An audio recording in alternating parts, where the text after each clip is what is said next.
Hello, ladies and gentlemen. Welcome to another episode of Read and Roll. I'm not entirely sure, but it almost looked on my control board here that maybe there was some jitteriness with the sound there. If there was, let me know in the chat. But it looked like the sound was cutting in and out a little bit. But anyway, good evening and welcome to another episode of Read and Roll. The show where we take a fighting fantasy, choose your own adventure game book, and we invite a guest on to become the hero while I play the games master. Over the last 2 weeks, we've had the wonderful Abe and Daramuth on, and tonight we have the fabulous ScreamQueenSelena, who's going to be joining us. But don't forget, maybe it should be on this one. The lo-fi off, and if you wouldn't mind doing all the things and the stuff, subscribe, notify, get a thumb, stick it right up in there. So I do apologize for being late. We had a few technical difficulties starting off, but I think everything's ready to go now. So without further ado, I'd like to introduce our guest adventurer. We have the wonderful ScreamQueenSelena, the producer and regular guest on Iron Oxide's Rogues Gallery stream on a Friday night. So please go and check that channel out. But without further ado, let's bring her in and say hello to ScreamQueenSelena. How are you doing? I'm good. How are you? I'm very well. You've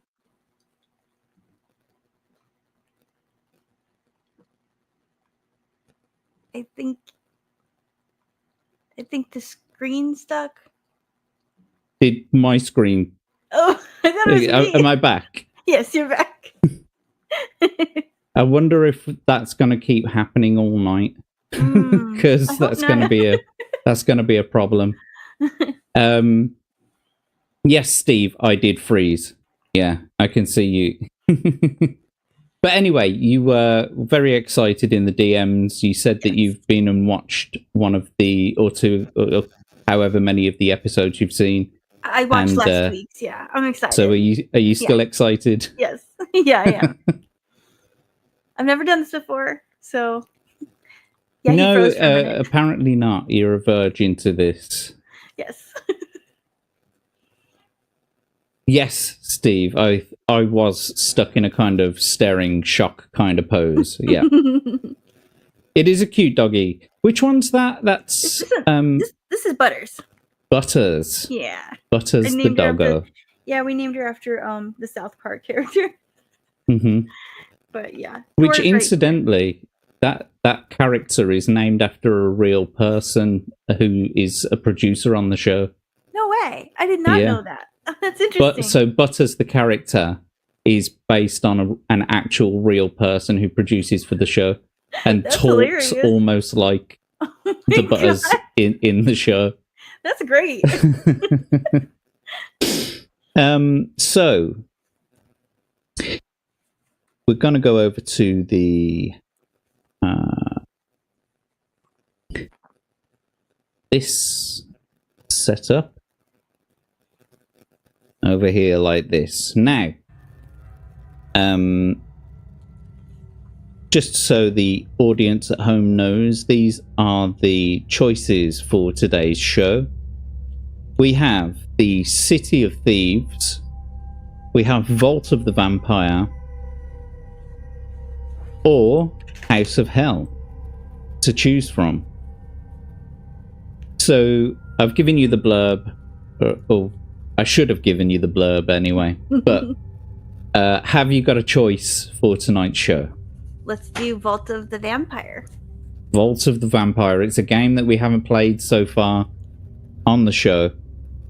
And tonight is the night that we get to debut it. It's played a little bit differently to the other games that we've played so far, but not too differently. It's still relatively the same. There's just a couple of other mechanics that are in this in this game. Okay. We've tested the dice roller out in the back. And we will be rolling for your skill, stamina, luck, and faith in a short while. Okay. Some of the things that I haven't mentioned is during the adventure you may find some magic items, although at first you may not realize that they are magic nor even be sure what they do. Such items may rarely give you the ability to cast a magic spell. If you find such an item, you will be instructed in its use in a particular paragraph. Okay. To begin with, however, you are not a mage, but a brave warrior, and you must overcome your enemies by your wits and courage, and the use of your sword. Okay. The battles, they usually work the same as usual, where you have to roll for them first, and then you roll for yourself. Okay. And whoever gets the biggest score, basically, hits the blow. Okay. So prepare to get blown a lot. Yes. Sometimes, at various situations, you'll be asked to test your luck, and you can also use your luck in battles. Testing your luck in battles involves rolling the dice against your current luck score. And so, for instance, if you have scored the blow, you can test your luck, and if you're lucky, it scores an extra point of damage to the enemy. Okay. But if you're unlucky, it scores one less point. So usually when you strike a blow, it's worth 2 stamina points to be taken off their score. If you're lucky, then you will score 3 points. If you are unlucky, you will only score 1 point. And I've mentioned previously about the afflictions. Sometimes you will have certain afflictions that will... They rarely ever benefit you. It's always like a curse or something like that. Okay. That doesn't really affect you in a good way. You can die in this game? Oh, you probably will die in this game. I know I probably will. It's very difficult to get through the game on the first go. You may not finish it on the first go, but you may be lucky. No one's actually finished a book so far in the last 2 weeks. Abe died twice on his first go. Daramuth had to leave early on his go, so he didn't actually get to finish the adventure.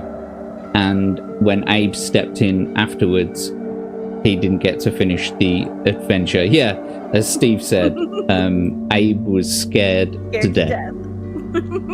He turtled himself to death. Yeah, cacked his pants. Right then, so you've chosen Vault of the Vampire, and first things first, you will see on the screen right now when it comes up. Give me a second. There we go. So this is your adventure sheet for Vault of the Vampire. In your equipment so far, you've got a sword, a shield, and a lantern. You also have 10 provisions. You can eat as many provisions as you want within the game, providing you are not in a battle. And each provision restores 4 stamina to your current stamina. Now, we're going to roll for the initial stamina, skill, and luck and faith.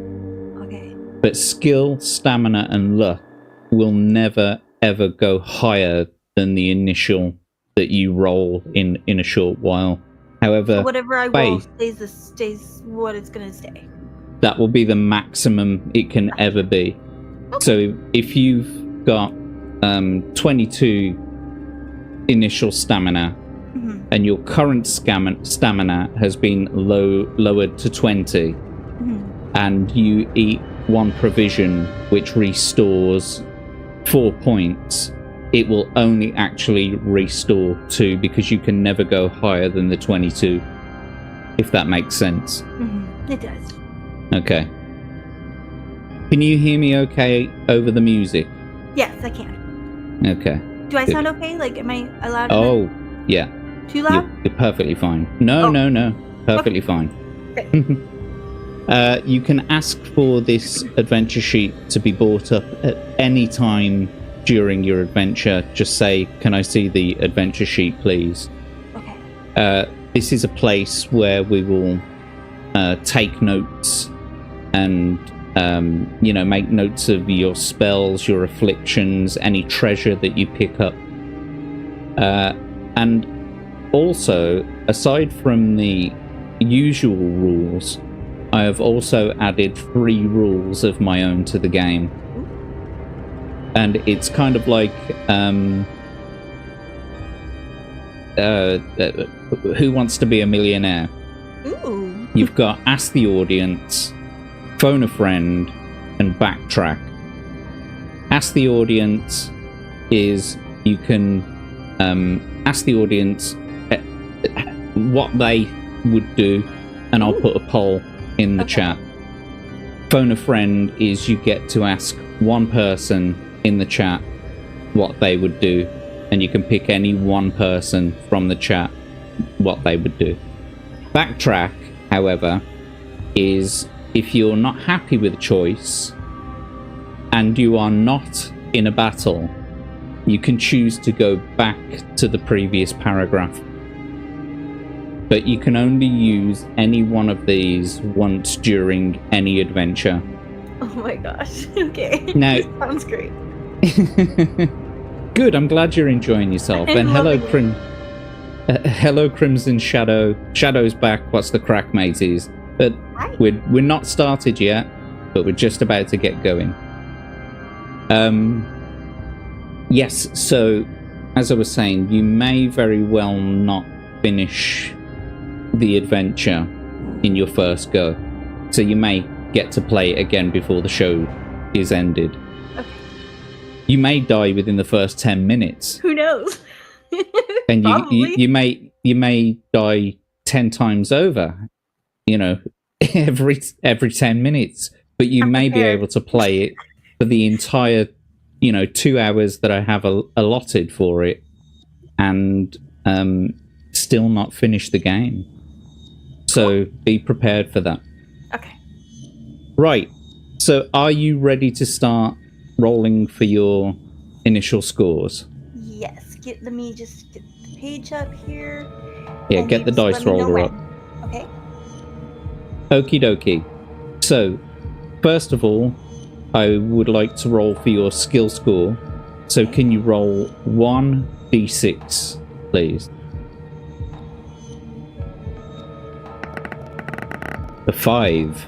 And we'll add 6 to that. So that gives you a skill, an initial skill of 11, which is quite good. Ooh. For this one, for the stamina, I'd like you to roll 2d6, please. 4 and a 6, that's 10, plus the 12, so you've got 22 as your initial stamina, which is very good. Okay. You're 2 off the top score. In fact, with the skill as well, you're 1 off the top score. Okay. And now we're going to roll for your luck, which is 1d6, please. Okay. 4. We'll add 6 to that. That equals 10. So your luck is 10. Now we're going to roll for your faith. Can you roll 1 more d6, please? All right. 5 plus 3 gives you 8. So that's your faith score for now. It may increase It'll probably decrease before it increases. Okay. And so we've got your initial scores there. So are you ready to start? Is that Iron in the background there? Yeah, he was just getting a drink. He's been working. Sorry, I've been trying to mute it. That's okay. Don't worry about it. I can... He says I'm out, I'm out. Hi, Iron. He says hi. Right then, so you've got your initial scores. Are you ready to start your adventure? Yes, I am. Let's do it then. Let's get rid of the adventure sheet. Okay. And let's get over to the story. Okay. The background. Rumors of great wealth and treasure have lured you west of Femfrey in the old world to the forbidding land of Morastatia, home of unscalable peaks clad in ice and snow, obscured by great swathes of freezing mist. The air is cold and damp, and you are dressed in furs to keep out the chill. Hunched in a swaying coach, heading north towards Mortvania, you wonder whether any of the rumors you have heard have any truth to them. People hereabouts are poorly fed and clothed, and this hardly seems like a place of great riches. Still, perhaps that means that the treasures are still hidden, and that the local folk haven't found them. You are aroused from your reverie as the coach creaks to a halt. The coachman opens the door and begins lowering trunks and bags from the roof. You step out into the murky twilight. A thick winter fog is drawing in around the little coaching village of Leverhelven, where you will rest for tonight. The tavern is small and hardly luxurious, but the food is hot and the mulled wine is spiced and refreshing. But the local people are wary of strangers. They talk little, and after you enter, the tavern door is barred and the windows are already shuttered. The place has a strange name, the Heart's Blood. But this doesn't look like a hunting country, except for those seeking bears or wolves for their pelts. You ask the tavern keeper how the inn got its name, and a deathly hush descends in the room. He turns away, refusing to speak to you. You wonder how a polite and innocent question can have made him react in such a way. What's more, a man sitting by the fire turns around and spits at your feet. An old woman swathed in shawls and a peasant smocked looks over at you, and says, "Burners don't know better." You take her over a drink and ask her to tell you more. At least she's talking to you, which is more friendly than anyone else here has done. She gulps greedily at the warm wine. "'Tain't no Heart's Blood, stranger. We never called it that till they changed the sign outside. 'Tis the Heart's Blood. See? Heart. That's what too many folk round here has given up. Their heart's blood." The low murmur of voices that begun once more is completely silenced. Many people are casting fierce looks at you, and the old woman and the barman bellows at her to be silent. But her face is flushed with the warmth of the wine, and she says she will not be unheard. "'Tis the Count! Damn his black heart! Folk vanish from the village, they do, and are never seen again. The Count takes them up to their castle, to be sure, and there they die a terrible death. Terrible! There's folk as the..." Sorry. No, you're good. I'm trying to stay in character. Oh no, you're doing great. Is the speech jamming? I know. There's folk as have heard the screams from the place, screams as from the souls of hell itself. Now tears run down her old weathered face. Didn't he take my granddaughter only yesterday? Didn't we see the coach and the headless horseman in the village? My poor little Natasha. She, such a beautiful, gentle girl, taken by the fiend himself. And not a man in this God-forsaken place brave enough to go to the castle and save her. Embarrassed voices murmur around the room as sparks fly from the fire. The crackling of the burning wood seems to emphasize the old woman's desperate plea. I beg you, sir, to rescue her. She's only 17 and she's done no harm to anyone. And she bursts into tears again. A tall, red-haired man gets up from the table opposite and approaches you. You see he only has one arm, the right sleeve of his tunic being pinned up to his chest. Stranger, I take you for a wanderer, a seeker after adventure. What old Svetlana says is true. The Count is a terrible, evil soul, and Castle Hadrich is a place of horror. I would have tried to slay him myself, but for one obvious reason. You nod as he glances down to his empty sleeve. Will you help us? From my own days as a warrior, I have some gold put by, and it's yours gladly if you will help. The eyes of all present turn to you, imploring your assistance. You are about to nod your agreement to this proposal when the door of the tavern bursts open. The people inside cry out in fear as an icy blast whips through the room. Outside in the mist you can make out a black coach with 4 jet black steeds prancing and whinnying. And in the doorway stands a spectral figure. Bony fingers extend from black sleeves and he beckons you. But he says nothing. How could he? He has no head. Oh. Scary. Are you sure you want to carry on? No, just kidding. Yeah, let's do it. Can't see this ending well, says No, Steve. Steve, you're so right. Oh, and Irons, oh shit. Welcome, Iron. Good to see you, buddy. Right, well, let us carry on. Turn to paragraph 1. You follow the beckoning figure outside into the swirling mists. It leaps up to the driver's seat of the black coach, and the carriage door swings open. The steeds prance expectantly, their breath steaming in the cold air. Will you attack the headless horseman, get in the coach, or ignore the coach and ask a local person how to get into the castle?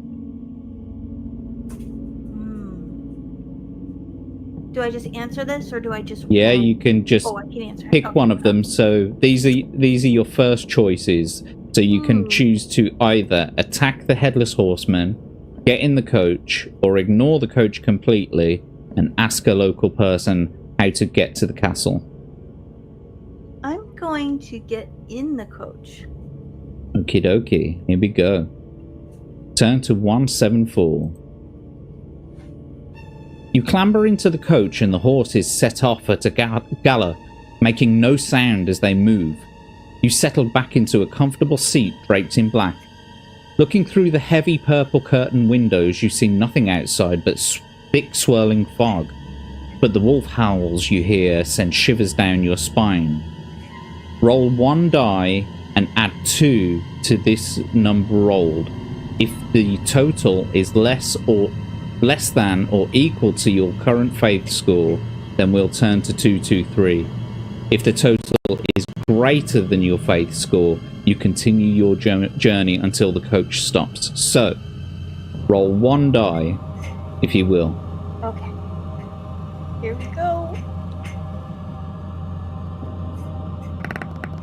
1. and we'll Yikes. add 2 to that number. So if the total is less than or equal to your faith, which it most definitely is, turn to 223. Suddenly you feel a chill inside the carriage, and there, slowly appearing before you, is a ghost. The spectral shape of a tall man with wavy black hair and green eyes, his figure almost covered by voluminous black and purple cloak, sits smiling opposite you. The Count is expecting you, he smirks. Although your stay will be very a short one, I fear. It sits back and continues to smile in leering, mocking way.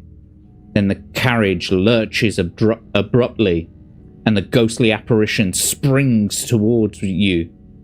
Roll 1 die and add 4 to the result. If the result is less than or equal than your faith, turn to 321. If the result is greater than your faith, turn to 272. So roll 1 die, please. Okay. I'm regretting my choices and getting in the coach, by the way. I'm just kidding. Alright. I can't see what that is, because it's either on a 2 or a 4. Should I retry? Could you roll 1 more dice? Yes, please. 2. And we'll add 4 to that. So that equals 6. So that is less than your faith score. So we'll turn to 321. The spectral creature lunges at you, but his hand stops short of your neck, and he hisses in frustration. Your faith has protected you from his attack. He wraps his cape about him and simply vanishes.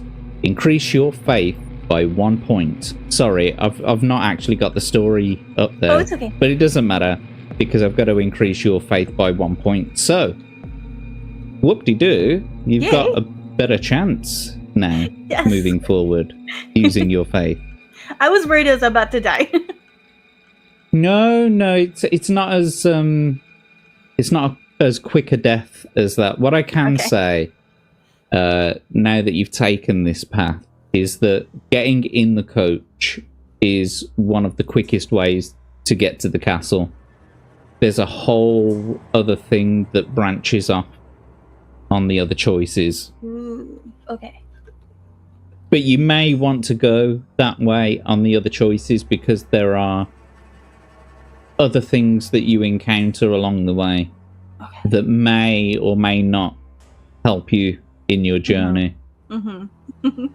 So, we've added 1 faith point to your faith. You continue your journey safely until the coach stops at the foot of a hill, and you descend. The coach races off into the heavy mists and is soon out of sight. Turn to 362. You walk along as far as the base of a narrow trail which leads up a steep incline, and suddenly you walk out of the fog and into a completely clear area. Starkly illuminated by the 3/4 moon stands the brooding Castle Heydrich. You can walk up and enter the half-open front gates, or you can walk round the outside to see what you can make of the place. So, you can either walk through the gates or walk round the outside of the castle. Let's walk around the castle. Okie dokie. Turn to 50. You skirt carefully around the building. You have approached from the south and can make out some features of what seems to be a 2-story building. In the southwest and the southeast corners are towers whose spires loom above the slate roofs over the stone walls. Bats flit into and out of the southwest tower belfry. The arrow slits in the towers are too high and too narrow to climb in through. You can see lights on the ground floor from windows in the west and east side. But heavy drapes prevent you from seeing anything within the castle itself. Roll 1 die and add 3. If the total is less than or equal than your faith, then we'll turn to 99. If it is greater than your faith, you continue walking around and arrive back at the main gates without finding any other likely means of getting into the place. So, roll 1 die, please. Okay.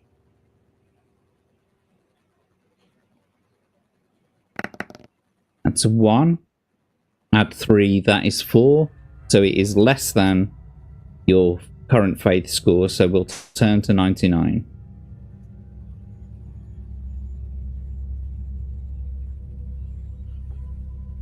There we go. Although there is a quality of indescribable evil about the castle, you can also sense some powerful good in the place. From the center of the north wall, there is something. Is it magic, perhaps? Since you can't get into this part of the castle directly, you have to go to the main gates anyway. Oh, well, shoot. What is the point of that? But I think it adds a little bit to the story for you. If you hadn't have rolled your faith, or if you'd have lost the roll against the roll of faith, it would have just taken you straight round to the front gates. I mean, it was worth. But this is worth a try, right? Yeah. Yeah. It's added a little bit more to the story, I guess. So we'll turn to 326. You put your shoulder to the heavy wooden gates, and they open with a creak, which sets your nerves on edge. You walk through the small entrance area into a large courtyard. Facing you, you observe great brass-decorated doors across the courtyard and past the entrance to what looks like a family crypt. There are also 2 doors to the west of you, and a door just around the corner, which opens into a southern part of the main building. So, here you have 5 choices. Will you head for the brass doors to the north, open the door in the south, open the upper west door, open the lower west door, or head for the crypt? I'm going to yeah. That's what I was thinking. So I just need to know which door I'm gonna choose here. Sorry, I'll just put the all the actual choices on the screen for you. That'd help you a little more. Yeah. Let's just head for the brass doors to the north. The brass doors to the north. Mm-hmm. Turn to 2. You push open the brass doors and walk into a well-lit entrance hall which is deserted. Floor mosaics and wall hangings of plain black and red give the chamber a somber appearance. And for a moment you think you heard a faint moaning sound. There are 3 exits from the hall. Will you leave through the door to the north, a corridor to the east, or a door to the west? Corridor to the east. Corridor to the east. Okay, turn to 256. Along the eastern passageway there is a door to the north, and the passageway turns south just beyond it. There is another door facing you at the junction of the east and south corridors. Will you open the door to the north, open the door facing you, or follow the corridor around to the south? Now, before you choose, something that I probably should have told you, and I seem to have forgotten to tell every guest to do this before they start. Okay. Sometimes it helps to have a piece of paper and a pencil or a pen so that you can kind of make a map of where you're going and make notes of your own. Okay. You don't have to do that. You can no, just I mean, that play probably would through help. it. But I'll try to mentally try to figure it out. But let's I'm gonna go with just facing me, the door facing me. Okay. Turn to 351. Ooh. Yeah. Ooh. It's not showing up as great on the screen. Yeah, on the screen that you can see. It's showing up better on this screen here. But nevertheless, there is an image that goes with this chapter. Opening the door, you hear sizzling and spitting noises. Peering carefully round the half-open door, you see an extraordinary assembly of vessels, jars, containers, and instruments of brass, iron, and glass standing on tables and shelves. Oil burners keep vessels of cloudy, bubbling liquids on the boil, and there is a strange metallic acid smell.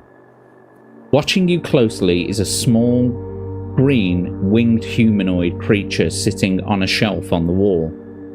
It is playing with a small bronze wand which sparkles and crackles. You could try attacking it, whatever it is, or try talking to it. So, do you want to attack it or talk to it? You know what? He's scary, but I'm gonna try to talk to it, see if I can get some information. Okie dokie. I just want to. I'm trying this thing. I'm trying this thing where I'm sort of. Previously, on previous shows, I've just gone straight through the story and I've kept going through the story without checking the chat. But I want to try and just keep coming back to the StreamYards page, taking a look at the chat, seeing what other messages are there, and take some breaks and check out what they're saying. That'd be great. So Legatus is saying, "Nay, we like our adventurers to get lost in the maze and castles."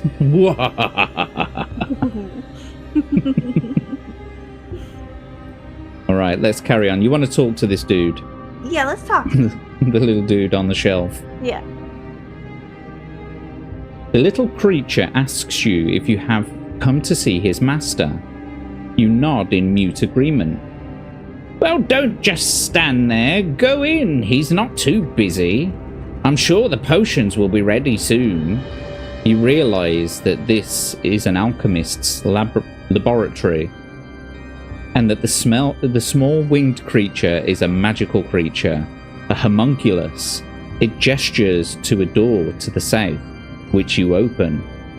Turn to 118.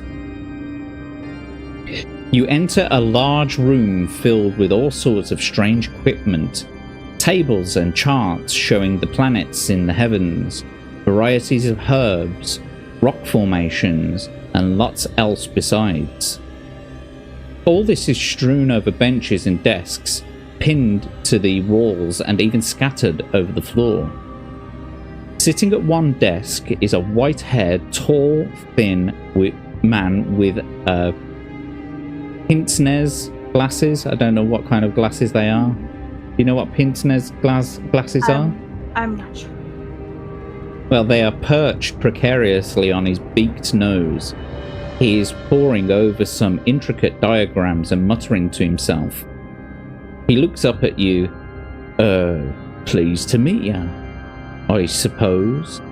I'm Karl-Heinz Matthias, alchemist in residence. Something I can do for you? He appears unarmed and looks like a kindly old man. He looks back at his work, clearly not interested in you. Will you attack him, engage him in conversation, or leave through the door in the west wall of this room?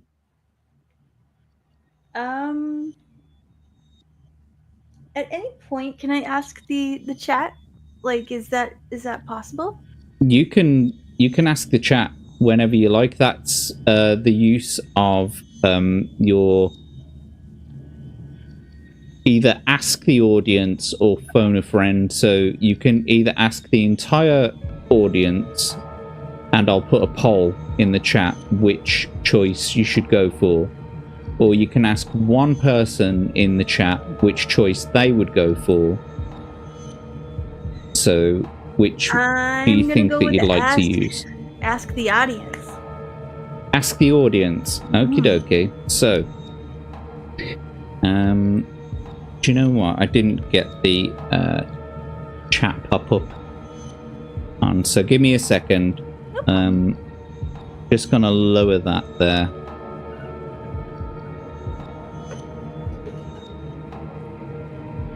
Go to my channel, open up my stream, pause it quickly, and get the chat pop out. Now I can close that tab, and now I can put the the poll in the chat. It looks like we've only got 4 people watching currently, so you've only got 4 people to go. I probably go like with. use this a little too early in the game, but I'm curious. Let's see how it goes. I think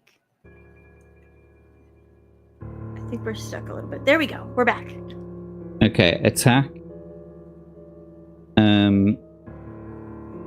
Converse. Or door. That's what I'm gonna do. I'm gonna have it as attack, converse, or door. So start your voting, folks. Should she attack him, engage him in conversation, or leave through the door in the west wall of this room?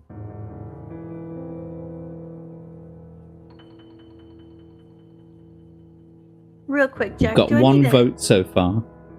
Do I need to 2 mute votes. the microphone? Do you need to mute the microphone? Yeah, do you hear Thor snoring? No. Okay. Alright, cool. Awesome. I thought it was Iron. No, he's in there working. I don't hear any snoring. Okay. When Thor is nearby, there's always complaints. I'm trying to make sure that no one hears him, so.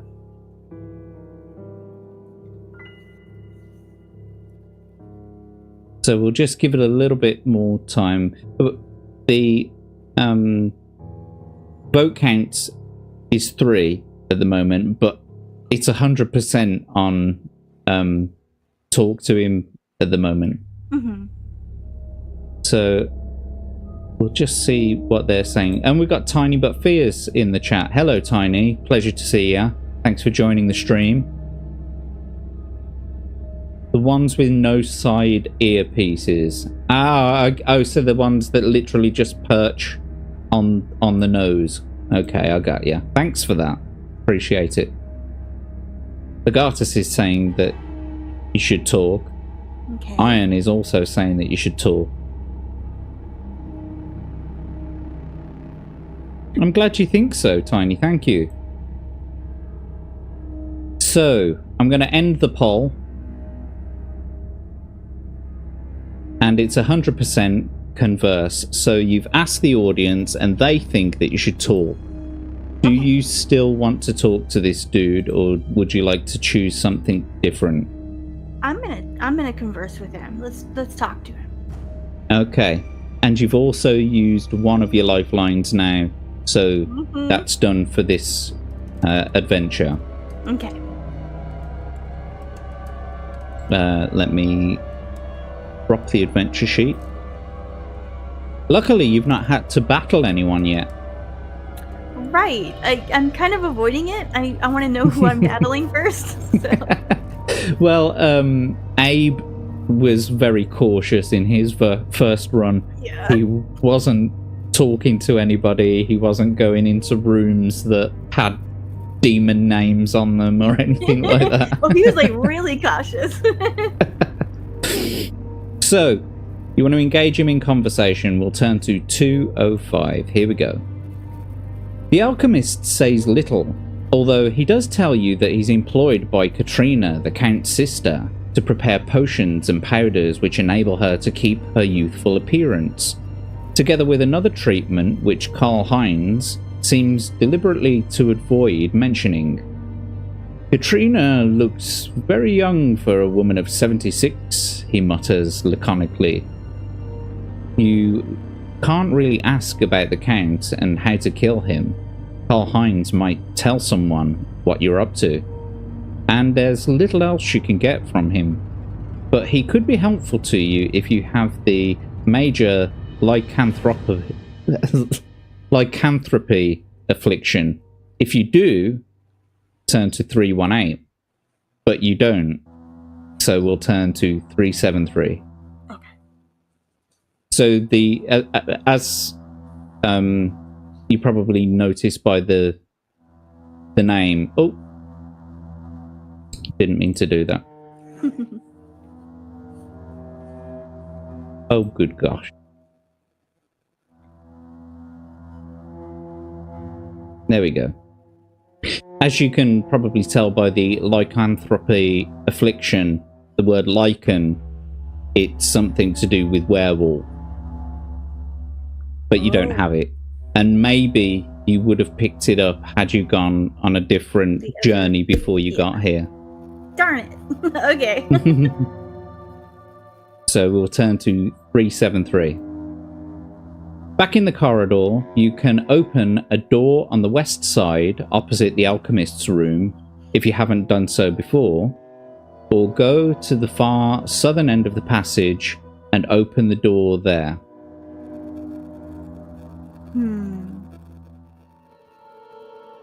Have I can sorry, just so that you know, I can see from the current paragraph choices that you haven't gone to 240 yet, and you haven't gone to 252 paragraph. So yeah, I was gonna ask. Okay, yeah. All right, let's do 240. Okay. Ooh. I really need to work that out. I need to find a better way of projecting the image, because it looks much better in white. So all the black bits that you can see, it's like that's acting as a negative at the moment. Yeah. So I'll see if I can. I wonder if I can. Give me a second. No problem. Blending mode. Add. Oh, okay. I can see it a little better. I see more detail. Yeah, but now all the wording is going to be in white. Yeah. But I mean, is that? It's not. Do you think that's better? I think you can see the pictures clearer, but it just. How is it for your reading? Well, I'm reading directly from a different document. Oh, okay. So I can see everything that I'm supposed to read quite clearly. I think that looks good. Okie dokie. Sure. So that's the picture that's associated with this paragraph. Okay. You open the door into a suite of rooms that are cluttered with cushions, papers, toys, and pictures, and all sorts of debris strewn all over the place. Marching up and down, clad in an ill-fitting blue military uniform and with a ridiculous tricorn hat, is a dishevelled young man with long, flowing black hair and green eyes. He mutters nonsensically to himself and does not seem to have noticed you enter. He certainly seems rather lacking in his wits, so will you attack him, enter and talk with him, leave and open the east door opposite if you haven't already done so, and you have been to 118 previously, or leave and open the door to the south end of the corridor. So attack, enter and talk, or leave, open the door at the south. Have I done anything previously? I can't remember. So, yeah, sorry. You've done the leave and open the east door opposite. So, okay. The only options I'm giving you are attack him, enter and talk with him, or leave and open the door at the south end of the corridor. Ooh, okay. I kind of want to make it spicy and attack him, but I'm just not sure. I'm a little scared. But he looks friendly-ish. So let's talk to him. Okie dokie. Roll 1 die. If the number rolled is 1, turn to 151. If the number rolled is 6, turn to 322. If you roll any other number, turn to 202. So roll 1d6, please. All right, here we go. Okay. Okay, so it's not a 1, it's not a 6, so we'll turn to 202. Poor young Wilhelm, cousin of the Count, is quite mad, and you can only get scraps of information of doubtful value out of him. He mutters about a glowing sword hidden in a book, and other seeming nonsense. You leave him to his ramblings and try the door at the south end of the corridor. Now, don't forget, you've got an adventure sheet that you can bring up at any time, and you can add notes to it. So if you'd like to add any notes at this point, or at any point, you're free to do so.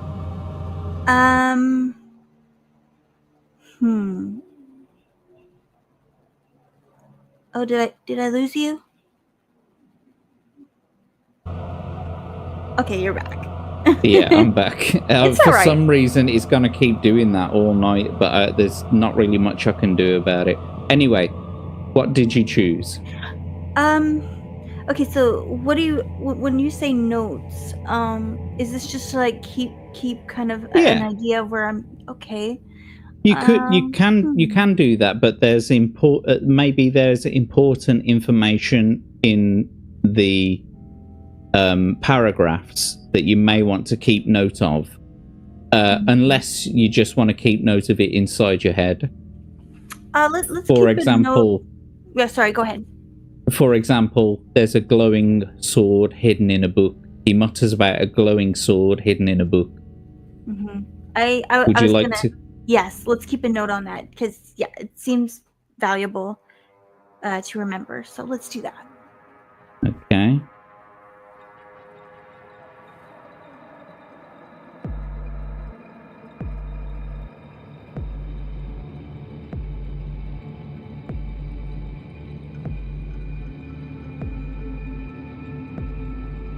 A bit janky, so you'll have to bear with us. You're good.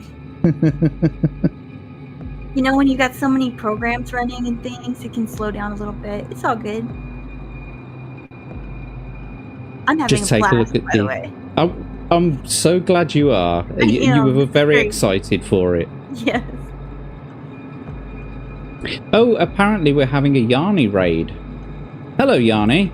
Oh, hey. Good to see you. Thank you. And we've got Rhoda here as well. Tiny's saying kind of like one-on-one D&D, and you can choose your own adventure stories. Yes, exactly. Selena, you look great, by the way. I like the black hair. Thanks. Grizzled, welcome to the stream, mates. Good to see you. Thanks to all for joining us. So, we've made a note of the glowing sword, and we'll turn to 252. You open the door, and a dark, musty odor of stale air greets you. You must use your lantern to see, unless you have a magic sword. And now you realize that you are at the foot of the southeast tower. Roll 1 die and add 3. If the total is less than or equal to your faith, turn to 330. If it's greater than your faith, turn to 316. So roll 1 dice, please. All right. Or 1 die. 1 die. Here we go. And we're going to do 1. 2. And we'll add 3 to that score. So you've got a current faith score of 9. So you've scored a 5. So we'll turn to 330.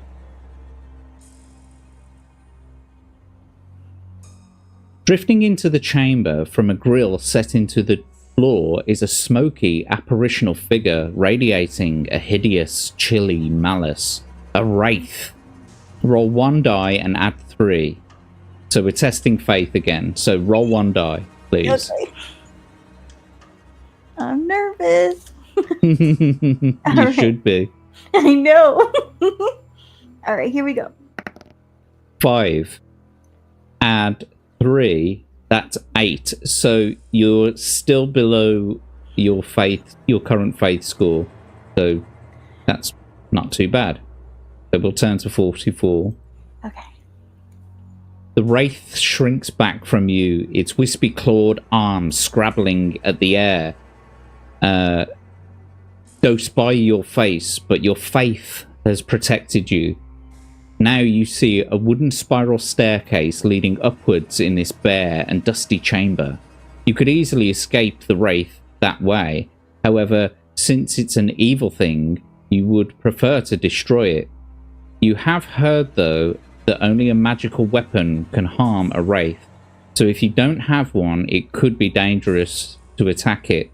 So, will you attack the evil wraith, ascend the staircase up the tower, or return to the entrance hall and open the north door there?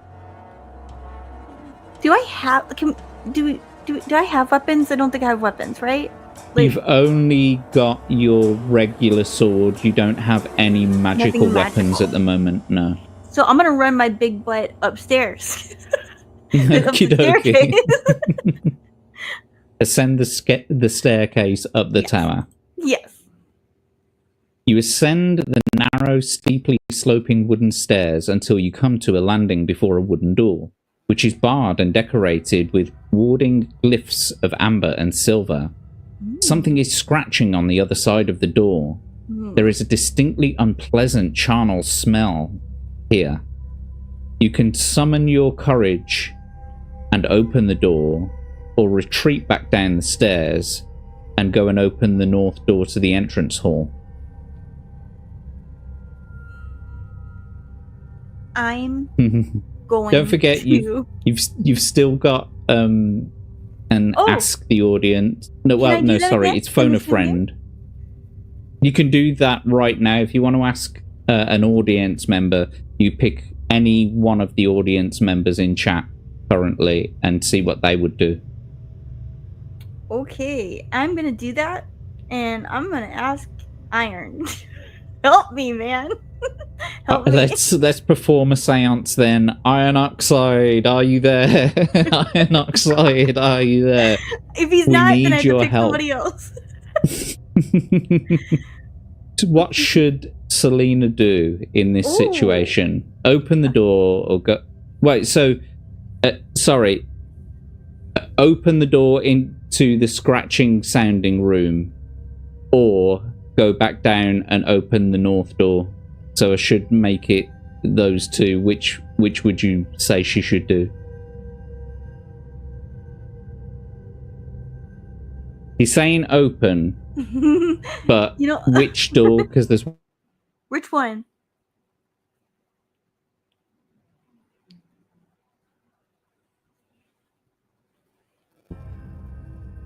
Selena should definitely teabag the GM. What? I'm not entirely sure that Iron would be happy with that. I did not even know what that meant till a while ago. Tommy, you nasty. Okay. Nasty bitch. Nasty bitch. And welcome, Tomby. Yes, welcome. Pleasure to see you. Thank you for joining us. I think what he means, is open. I think what Iron means is open the top door. There we go. Yeah. Okay. What do you want to do? I'm gonna follow his advice because that would be my first guess. I wanted to do something adventurous. So we're just gonna nasty bitch.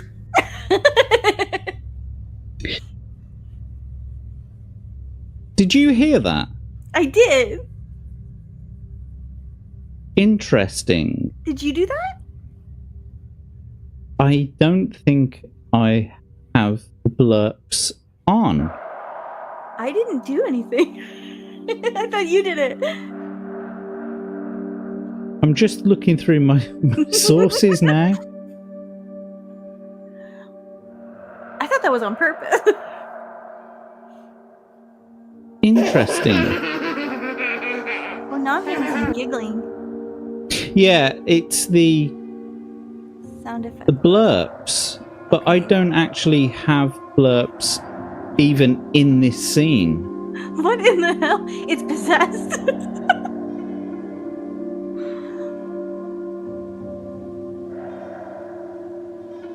But it is saying that it is there. Well, okay, so just for the audience, don't spend any more points on blurps because I'm muting that channel. Because I don't. The thing is, it's difficult enough trying to hear myself read the story as we go and not have to deal with blurps. So I've muted the blurps layer, even though for some reason it doesn't even seem to be in my scene here that I've got. I don't know why the actual sound for it is still there, but nevertheless. Like, no, why, Jack? Why? Well, I've already explained why. Yeah. But that was Tomby. I'm pretty sure it was Tomby who did that. No, yeah, I know, Grizzled. He's girl magic.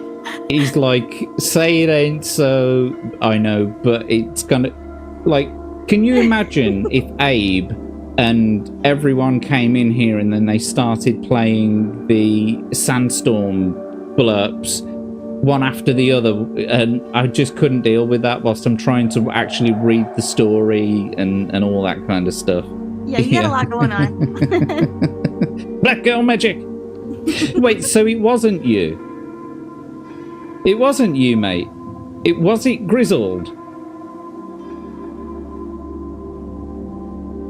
I think I managed to derail the stream already, brother. Yes, a little bit.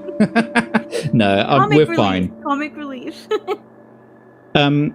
Anyway, you've used your second lifeline, so you've got one lifeline left now. Okay. And we'll drop the adventure sheet. And so we're going to open the door. Let's get back on with the adventure. We're going to open the door with the scratching.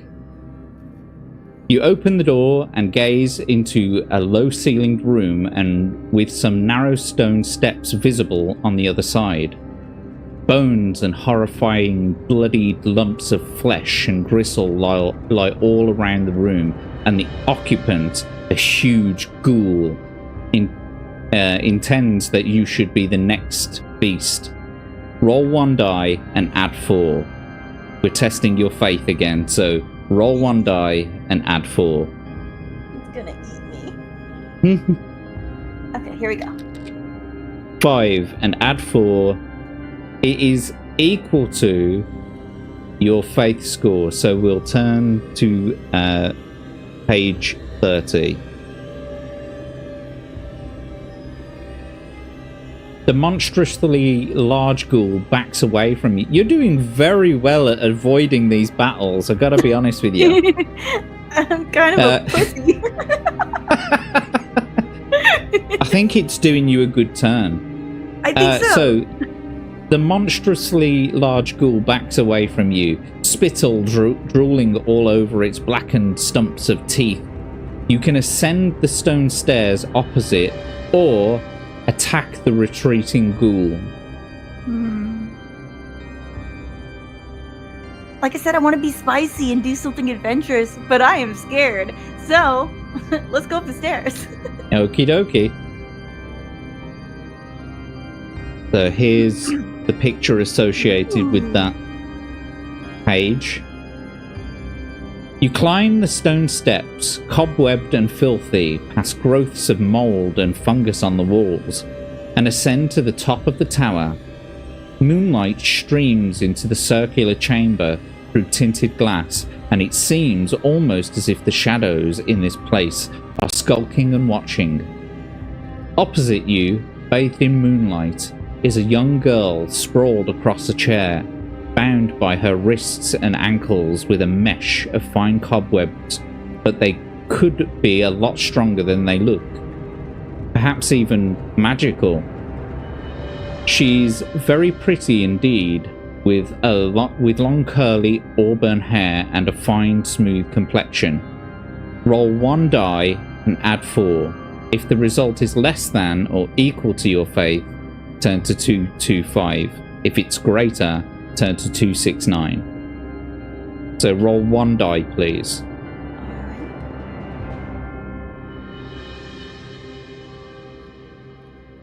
Okay. 1 plus 4, that's 5. You've got a current faith score of 9, so we will turn to 225. You sense both a strong good and a strong evil in this chamber, but you aren't certain which impression comes from which area. Turn to 269. That's sort of giving you an idea of what's going on in the room. Okay, there is strong good and there is a strong evil, but you don't.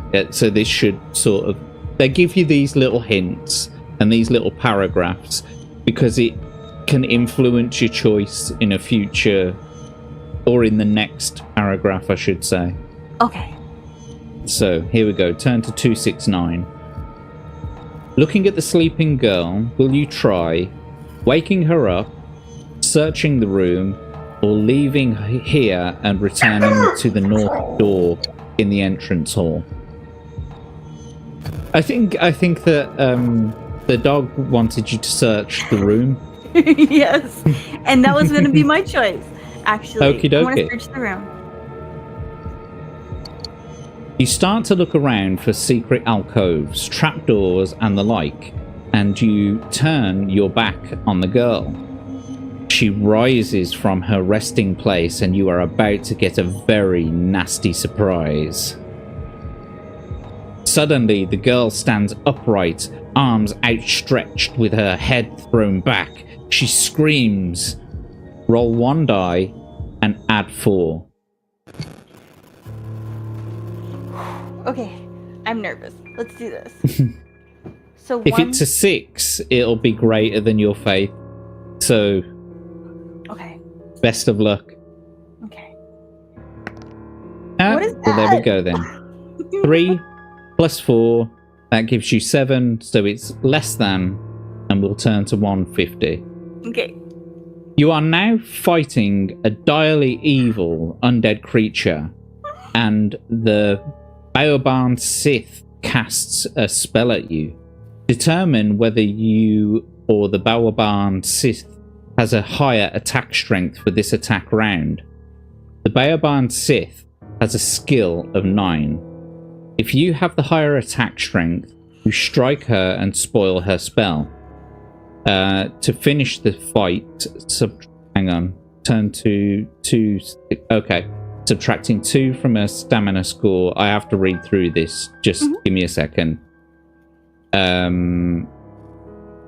Given there for the Baoban Sith because of this hit, but if the Baoban Sith has a greater attack strength, then she will cast her spell and evade your blow. Right.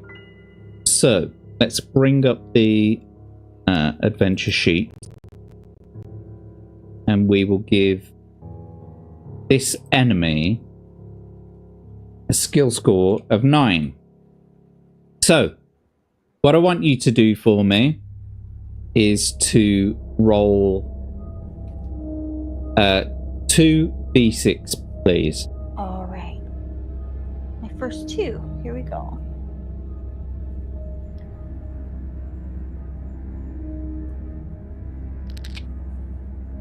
5 and a 6. That's a pretty high score. However, you may still beat them. So they scored 20. Now roll 2d6 for yourself. Okay. All right.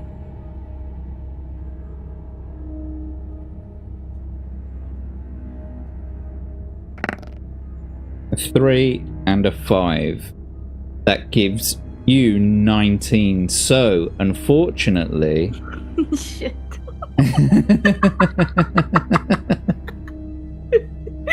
So, unfortunately, they have struck a blow on you.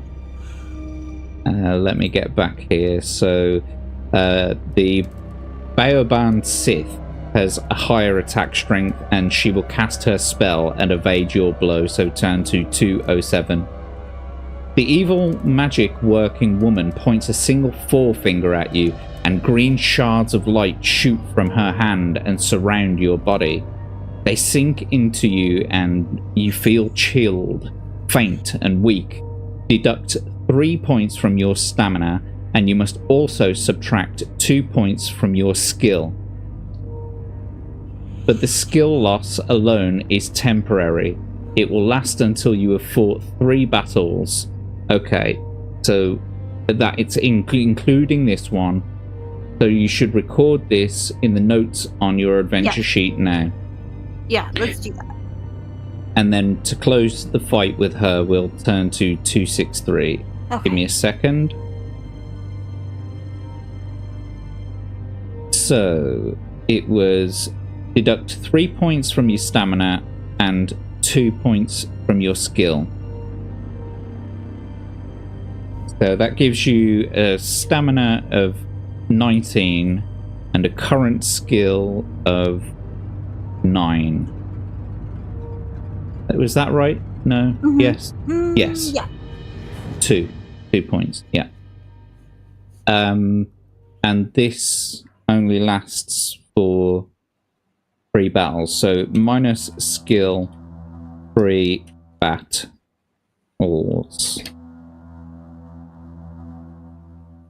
And that includes this one, so if you... Oh, it's because I put a minus in there. Because I'm using an Excel spreadsheet. So I'll put it as skill minus 3 battles. Okay. So now we have to go and close out this battle with this wench. So she's got a...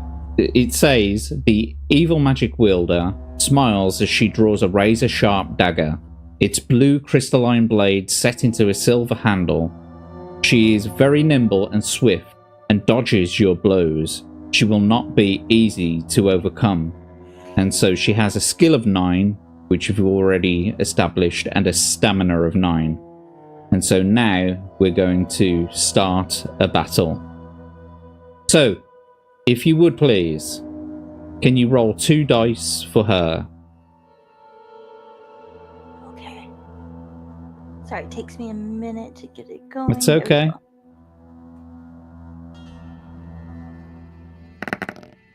1 and a 3, that gives them 13. And now 2 for you, please. So 2d6 for yourself. Okay.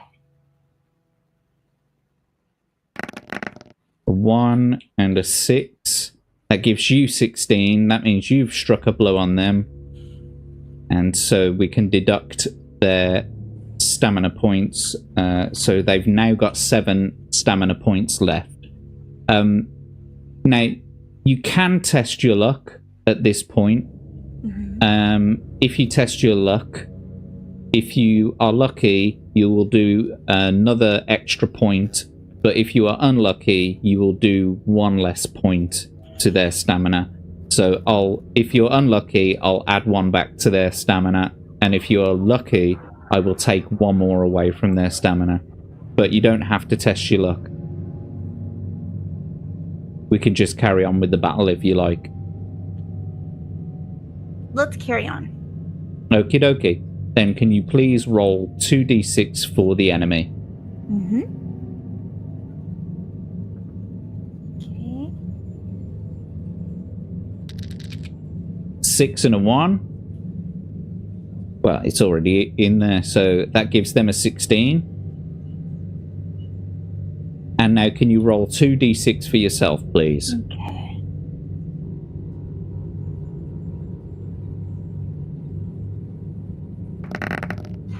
One and a 5. That gives you 15. That means that they've struck a blow on you.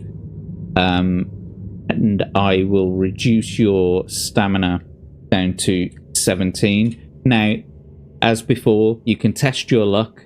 If you're lucky, I will add 1 more to your stamina score, bringing it back up to 18. But if you're unlucky, I'll reduce it to 16. So would you like to test your luck? Let's test my luck. Let's do it. Okay. Roll 2d6, please. All right.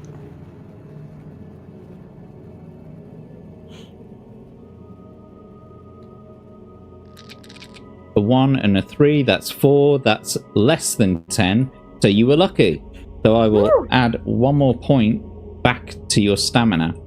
But I have to reduce your luck by 1 point, because that's how the luck testing works. So if you test your luck again, you've got to test it against 9. And so you'll see the more that you test your luck, the riskier it becomes. Okay. So on with the next round. Please can you roll 2d6 for the enemy? A 4 and a 1. That gives them 14. And now, could you roll 2 for yourself, please?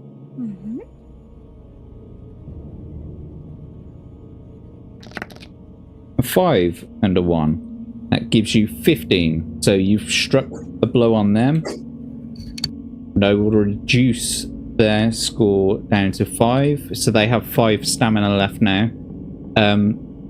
So from this point on, you can tell me, I won't ask you, now that you know how the luck scoring works, if you want to test your luck, just tell me.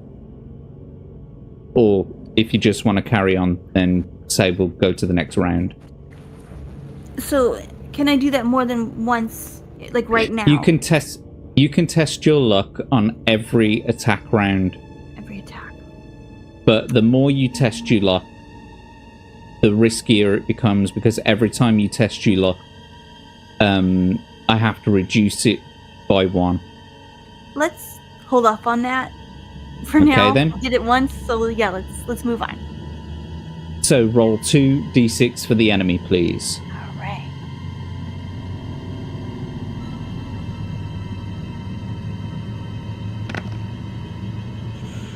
A 6 and a 1. That gives them 16.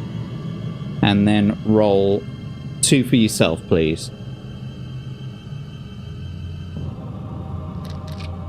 6 and a 2. Gives you 17, so you won that round. Yes. And I will reduce their stamina to 3.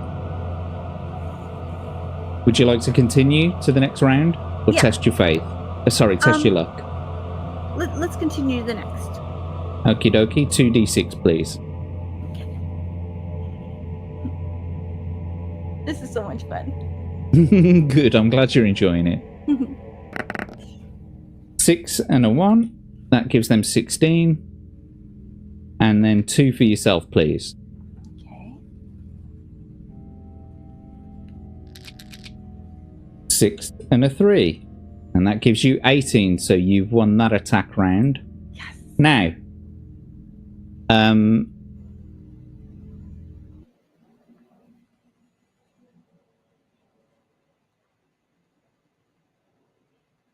I think he might have stuck for a second, guys. and you win, you'll kill them. That'll be the end of the battle. Sorry, could you If you rephrase, don't 'cause win. You stuck. Oh, my apologies. No, you're good. At this point, because they've only got 1 stamina left, if you test your luck and you are lucky, so if you score with 2d6, if you score 9 or less, you will end the battle now. But if you score more than 9 on 2d6, then I will have to add 1 stamina back to their score. So would you like to test your luck or just go to 1 more attack round at least? Let's test my luck. Okie dokie, then roll 2d6 and you've got to score 9 or less. Okay. Come on, baby. Yeah. That's a 5. So you did it, and you've successfully defeated the Hey! Baoban Sith And I will also reduce your luck score to 8. So, let's just get back to the story. That felt good. Good. Good. If you win, you can search the place by turning to 3, 2, 4. So, if you have the lycanthropy affliction, turn to 7. If you have the major lycanthropy affliction, turn to 386. And if you have neither, turn to 51. Well, you have, I have neither. Yeah. So, before we carry on, I just want to see what people are saying in the chat and welcome people who have joined us. Hello, Bendover. Yeah. Got a what going, sorry? We got a good little crowd going. We have, yeah. It's starting to fill up over here. Yep. Well, welcome, Bendover. Good to see you. I can see... Yes, exactly, Grizzled. Flawless victory. Yeah. Not flawless, but nevertheless, it was very good. So, is Nate here as well? Did I see Nate's name? Yeah, Nate's in here. He came in and said hi. Hi, Nate. He seems to be missing. I can see people saying hello to him, but I can't actually see him in the I only chat. saw him once. Oh, there he is. What's going on? Yeah. Good to see you, Nate. Thanks for joining us. Yeah, keep rolling.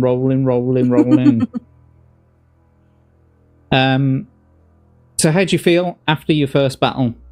I felt really good. I was a little skeptical. I was like, okay, well, if I don't do well, then obviously I'm gonna lose a point. But I felt pretty confident since I kept knocking him down a little peg. So yeah, I felt good about it. So one thing I will also mention to you as well is now that you're not in a battle, you can use one of your provisions to restore 4 points. If you take one of your provisions, it'll bring you back up to your initial stamina of 22. Oh. So if you want to have something to eat, it'll bring your stamina back up to the top score of 22. Yeah, let's do that. Okie dokie. So I'll deduct 1 from your provisions. That gives you 9 left, and we can bring your stamina back up to 22. Lovely.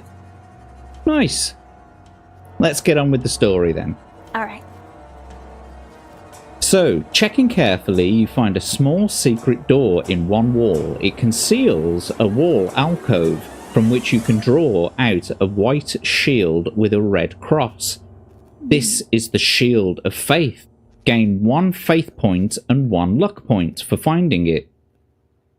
And add it to your possessions. So, I'm going to add the Shield of Faith. I've spelled that wrong. I before E, except after C, or unless it's Budweiser or any other one of those spellings. Right. And whilst I'm here, I'm just going to take out the monster encounter scores as well, because we don't need those now. So add 1 back to your luck score, so you now have a luck score of 9, and you have a faith score of 10, because we've just added 1 of each. Awesome. Oh, so I should have put the adventure sheet up. But anyway, yeah, Shield of Faith in your equipment. Luck score has been increased from 8 to 9, and your faith has been increased to 10.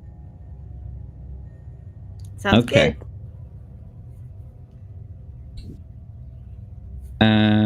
Now you must leave the tower and go to the entrance hall and open the north door there, so turn to 101. You push open the north door in the entrance hall and see a brightly lit corridor stretching out before you. The floor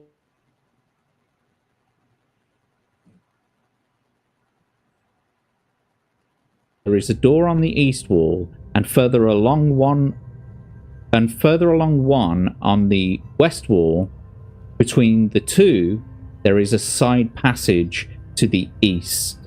There is also a door facing you at the north end of the corridor.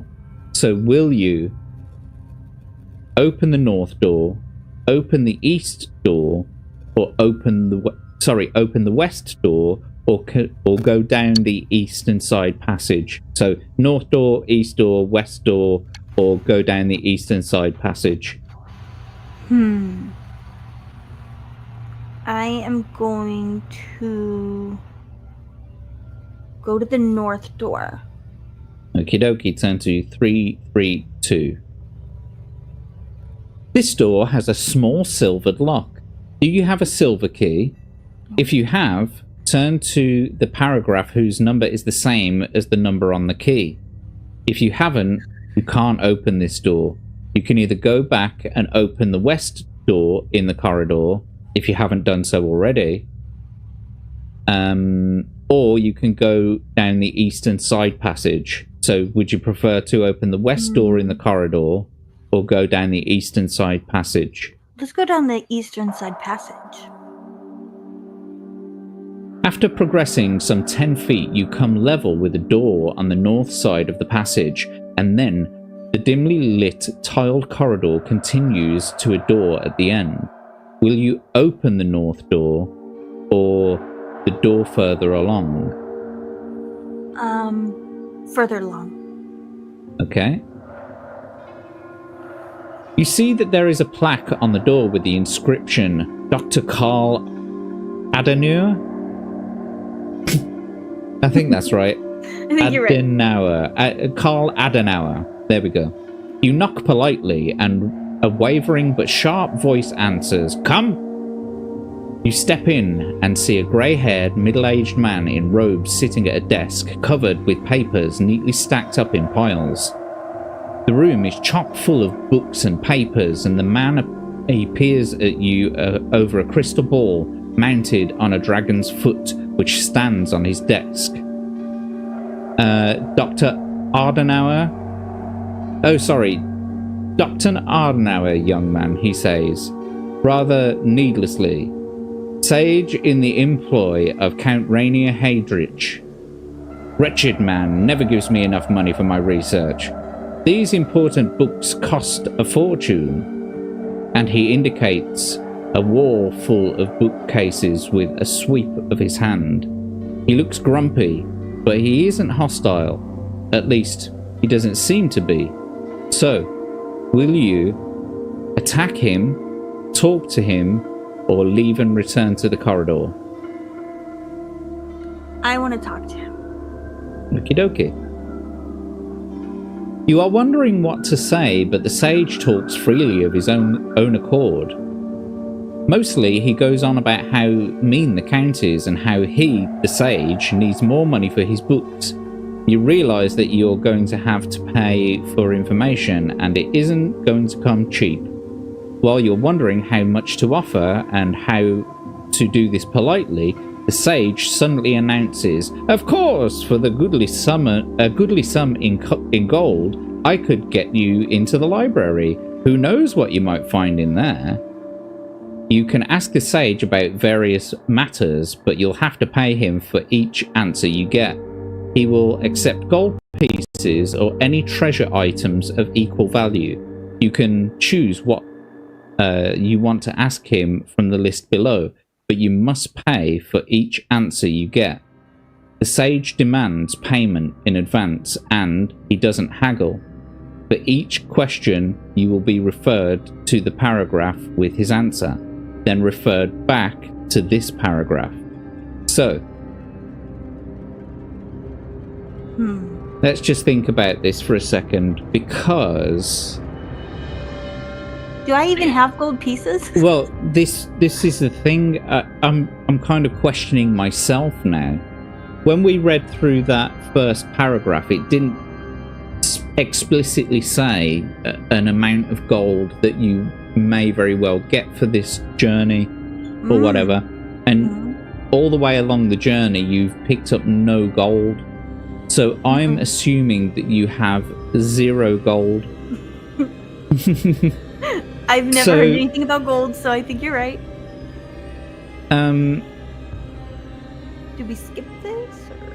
Well, we may have to. I'm going to do something first. We're on chapter 75. Okay.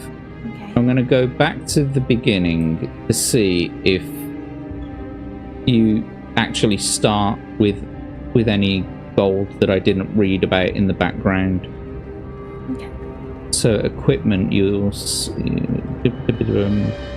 got a lantern, you've got a backpack. Doesn't say any gold in there. Afflictions, faith.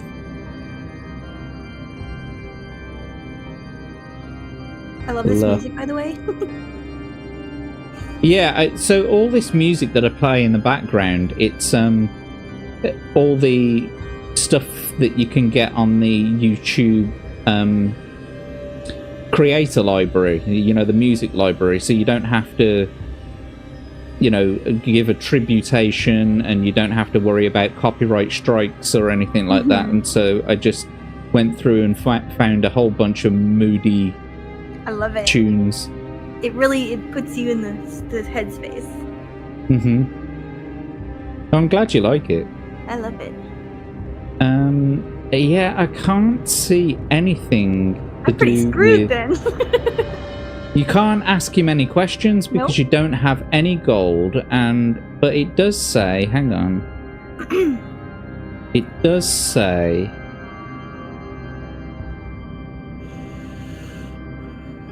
he will accept gold pieces or any treasure items of equal value. But how would we know the value? No, so if you've already picked up a treasure piece, it'll tell you how much it's worth in gold. Okay. It will. So you haven't picked up any treasure, and you haven't got any gold, I'm afraid. Is there any way to just walk away? I guess not. Yeah, I mean, so the way that this paragraph works is you can ask him about getting into the library where the Count can be found, relatives of the Count, ask about Natasha, ask what's in the crypt or any afflictions that you have, and then after you've finished paying for the information and reduce the amount of your treasure accordingly, you leave the sage to his musty old books and manuscripts. If the sage has given you an item, you follow his directions and turn to 332. Otherwise, you leave and return to the passage outside, turning to 47. And so, unfortunately for you, that's the choice that we have to make. Cool, let's do it. Oh no! So, after careful searching, you find a secret door in the passage in the north wall, and some 10 feet from the door at the end of the passage, you open it and enter a bare chamber with a half-open door in the east wall. Standing guard here are 2 zombies bearing pole arms. Your faith will not protect you against these mindless but thoroughly trained guards. Fight the zombies one at a time in the doorway. If you win, turn to 348. So, here we go. Because you're now in battle, you can't eat any provisions. So, if you get hit and you're deducting points, you can't add to them whilst you're in battle. Got so, it. However, you do have 9 luck currently, so you may be able to test your luck at those points where it's relevant. So we'll do the first zombie first, obviously, and they have a skill of 6 and a stamina of 6. Okay. Skill of 6 and stamina of 6. So, if you wouldn't mind rolling 2d6 for the enemy, please. And just 1, right? 1d6? 2d6 for the enemy. Okay. All right. That's a 1 and a 6. That gives them 13. And then if you can roll 2 for yourself, please.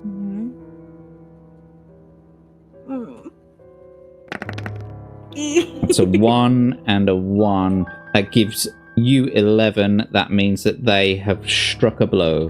Mm-hmm. So we'll reduce your stamina down to 20. You can test your luck or carry on.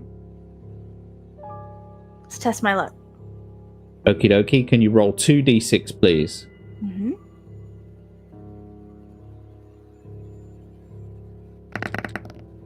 That's 7, so it is less than your current luck score. That means you were lucky. We'll deduct 1 luck point, and we will add back 1 more stamina point. Okay, next round. Can you roll 2d6 for the enemy, please?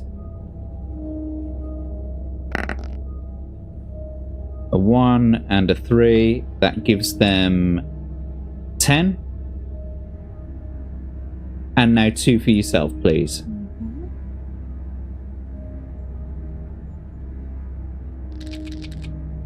A 1 and a 5. That gives you 15. That means you've won that attack round, and we can reduce their stamina by 2. As with each attack round, you can always test your luck if you wish. Mm-hmm. But you don't have to.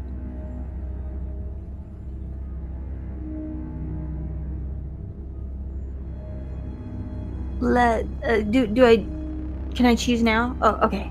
Well, yeah, so either choose to test your luck or just carry on. Test my luck. Okie dokie. If you can roll 2d6, please. Gotta get 8 or less. Okay. Ooh. You got a 7. So I'm gonna reduce your luck by another 1. So now next luck roll you've got to try and beat 7. And I will also reduce their stamina by another 1. So they are now down to 3. Okay, so next attack round, please can you roll 2d6 for the enemy? Okay.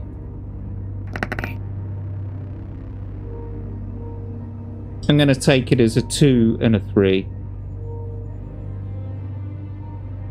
That gives them 11. And now, if you can roll 2d6 for yourself, please.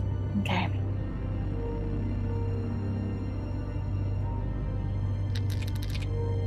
A 1 and a 4. That gives you 14. That means you've won that attack round.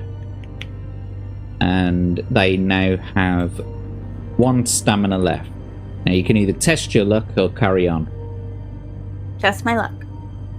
You've got to get less than 7 with 2d6. If not, we'll add 1 back to their score, their stamina score. Okay, so if you're going to test your luck, can you please roll 2d6, please? All right. Here we go. A 2 and a 4. That is a 6. So you you scraped in there, and you've defeated that monster. Woo! And now we have to go on to the next monster. Yeah. So the next monster has a skill of 7 and stamina of 6. So a little bit better than the last one. Yeah, by 1 point on the skill. Mm-hmm. So roll 2d6 for the enemy, please. All right. 4 and a 4. That gives them 15. If you can roll 2d6 for yourself, please.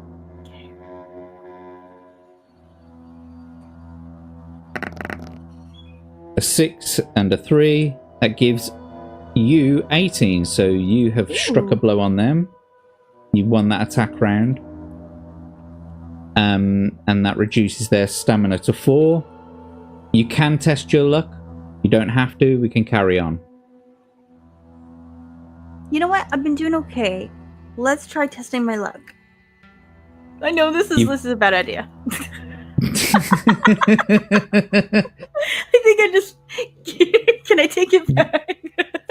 If you haven't rolled yet, so right. If you really want to test your luck, You've got to get less, or 6 or less on 2d6. So it's up to you. Let's do it. Why not? Let's okay, then roll 2d6, please. I'm being foolish. I can't believe it. Well done. Oh my god! I should be playing the tables here. You should. So we've reduced their stamina down to 3. And I've reduced your luck down to 5. So on the next luck test, you've got to get 5 or less. So please, can you roll 2d6 for the enemy as we move on to the next attack round? Okay. 5 and a 6, which gives them 18. And then can you roll 2d6 for yourself, please?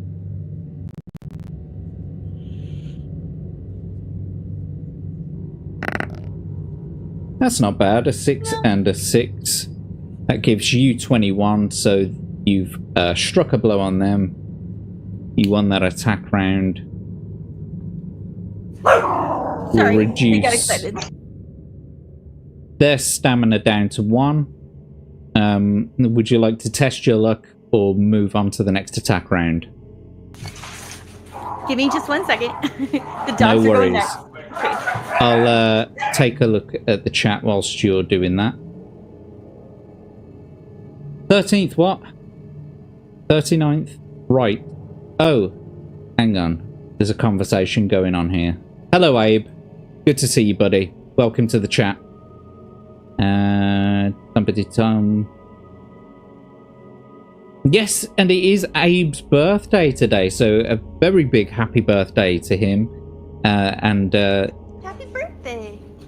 He's 13.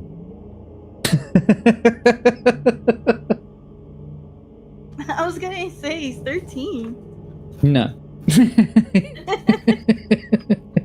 He's a very manly sounding 13. He is. So Abe is legally old enough to do IT. Oh, to do it. Oh, or IT. I don't know. Maybe both. Do you mean do it? It. Do you mean do it or do IT? He's legally old enough to do IT. That's great. Without medical intervention. Oh my god. Well, happy birthday. Yes, and he's saying thanks everybody. You're very welcome, mate. It's I'm glad you're having a good time, and I hope hopefully you raised enough money to buy that green Power Ranger uniform on Zombie's stream. No, he means I'm legally old enough to dress as a clown in a sewer. Ah, yes. Snoo it. That's right. Okay. So you mean do it. Okay. Enough of that. Snoo. Right. What's that you got there? So, Iron ordered us some Chipotle. So it's Is that nachos? Oh no, actually it's just a mixture. It's like a salad, but it's got let's see, guac, tomato, chicken, cheese, and sour cream. Oh man, I want some. Yeah. I'm gonna have to eat after this now. Yeah. I was feeling a little peckish, and he happened to surprise me. He was like, "I'm ordering Chipotle." I was like, "Yes." Okay. If you have to stop though, let me know, and we can continue this some other time if you need to go eat. No, not at all. I usually set aside like 2 hours for the show. All right. Because I'm expecting the guest to at least die once in the 2 hours. I'm haven't trying. died at all.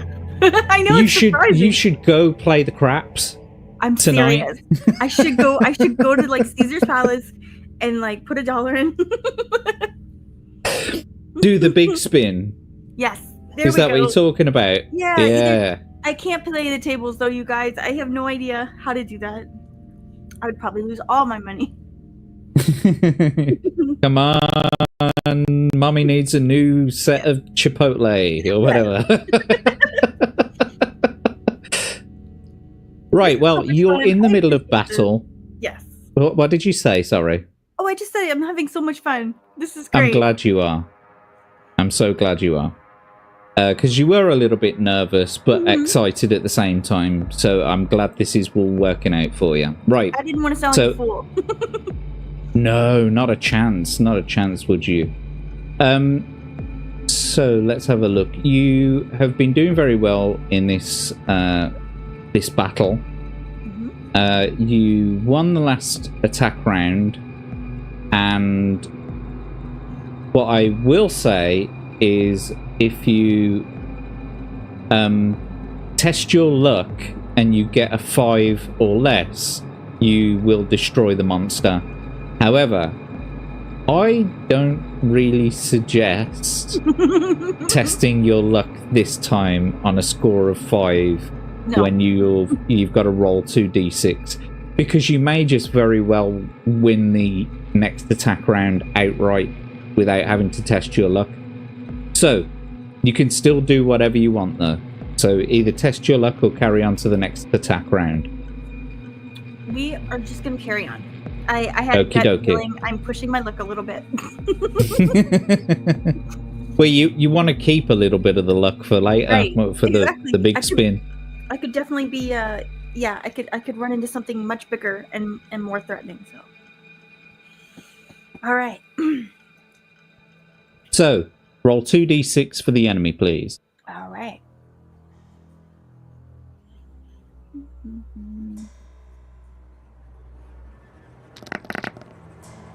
That's a 6 and a 3. That gives them 16. And if you can roll 2d6 for yourself, please.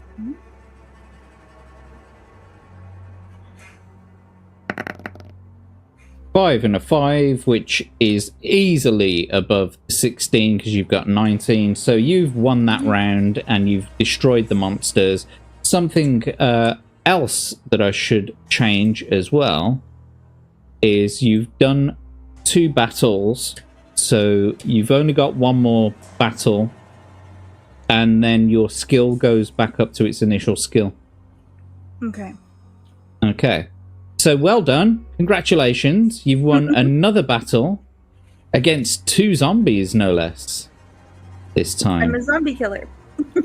You are officially a zombie killer. Zombie killer. Qu'est-ce que c'est? Okie dokie. Well done, anyway. Thank you. Right, so if you win, turn to 3, 4, 8. Okay. You search the zombies, but they have nothing of value. You pass through the half-open door in the east wall and enter another bare chamber. Here, there is a flight of stone steps leading up, and the walls are lit with torches and sconces. You climb the steps, and when you get to the top, you are standing under a shaft of moonlight.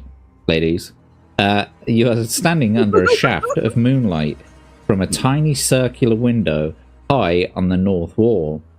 If you have the lycanthropy affliction, turn to 297. If you have the major lycanthropy affliction, turn to 204. If you have neither, turn to 154. So, we'll turn to 154 as you have neither. Right. There are 2 doors in this bare chamber, so you decide to open one of them. Will it be the door on the south corner of the west wall, or the silver-handled door in the middle of the south wall? Silver-handled. Okie dokie. You enter a lounge where nondescript carpets and a plain wooden furniture litter the scene. You notice wall hangings displaying a bewildering variety of herbs and other plants, and an open door to the west. From that doorway, a man enters. He looks absent-mindedly at you. He is middle-aged and has a mane of grey-black hair tapering down to a widow's peak above his face, which is dominated by his pale green eyes. He is dressed simply in white and grey robes, and he carries a tray with a decanter and goblets, which he puts down as he greets you. I am Gunther Heydrich. What is your business here? He asks you. He seems kindly enough, so will you talk to him, attack him? Sorry, will you talk to him or attack him, being distrustful of any member of the Heydrich family? I am going to talk to him. Okie dokie. Gunther gives you some food and wine. Recover 4 lost stamina points. Oh, that's nice. Let's just add those back. Like we've said, it will never go above your initial stamina, so I can only restore 1 point. 1, yeah. So, but you're back at your top amount. There we go. That's fine. That's actually good. And he continues. Gunther gives you some food and wine. You recover 4 lost stamina points. And he tells you of his work as a healer. He is well aware of his brother's evil and denounces Rainier as a cruel and vile creature. But Gunther claims to be no fighter, and in any event he could not bring himself to kill his own brother. Gunther seems weighed down by the evil of the castle, almost in a state of despair. You take a chance and announce that you are here to do away with Rainier Heydrich. Gunther's eyes light up with a hope, and he says he will give you the one thing which he has which could help. From a carefully concealed pocket inside his robes, he pulls out a silver crucifix on a chain. Adding that to destroy Rainier, this will be needed. Add the crucifix to your possessions. I feel like this is going to come in handy. I think so. Mm-hmm. So we got the crucifix. There you go. Lovely. Yes. Lovely, lovely.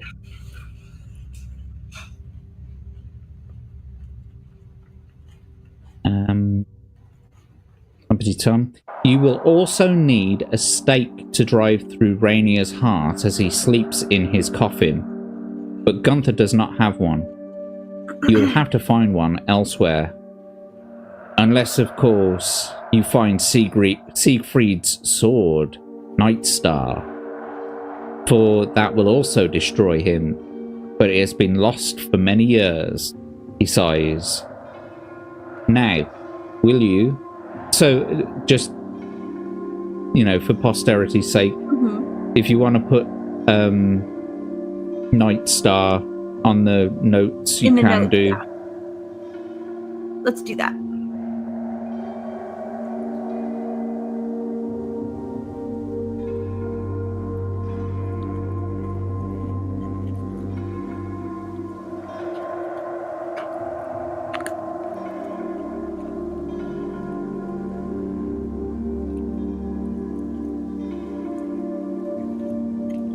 Siegfried's sword kills count. That's what I've put on there. Cool. Okie dokie. Let's go. So, your options now are to leave and open the west door on the landing, ask Gunther for help with an affliction if you have one, or show Gunther a book if you have one. Well, and I don't have any of it. Yeah, neither of the other 2 options are true, so we'll have to turn to 294. Opening the west door, you see a corridor stretching out towards the west before you. It is well lit, and a thick, piled crimson carpet runs along the centre of the tiled floor. There is a door close by to you on the north wall, and another a little further along. You can also see that there is a door facing you at the end of the corridor, and that corridor also runs south. At a at that point. Will you close this door and open the door south? Sorry.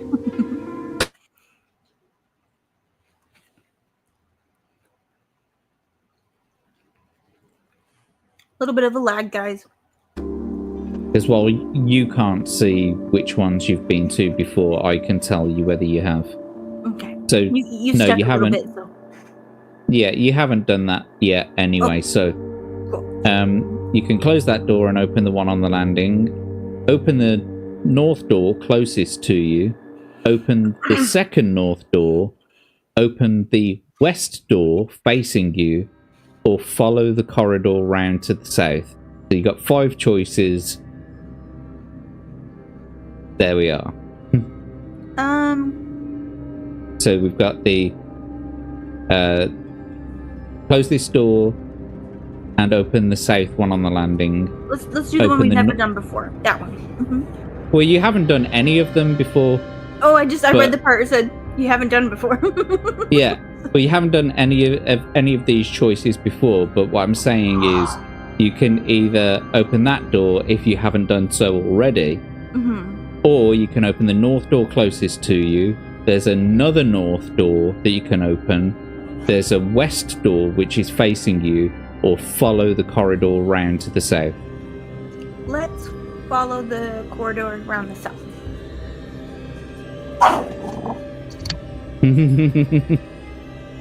I think the dog nods in agreement there. So follow.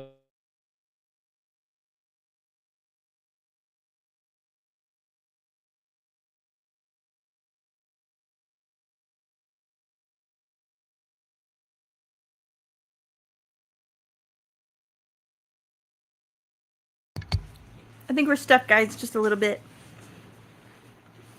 We'll wait till it... I don't know, I can't tell. The door at the south end of the corridor, or open the door to the west. So I apologize, but like, you were stuck for a very long time. Were you reading the top part? I read through it all, but I'll read it all again. That's not a problem. Okay. I do apologize about the occasional freezing. It's alright. So, the corridor turns south, and there are 4 doors before you. 2 to the east, 1 to the west, and 1 at the end of the corridor facing you. So will you open the first door to the east, the one nearest to you, open the second easterly door, open the door to the south end of the corridor, or open the door to the west? The one nearest to me.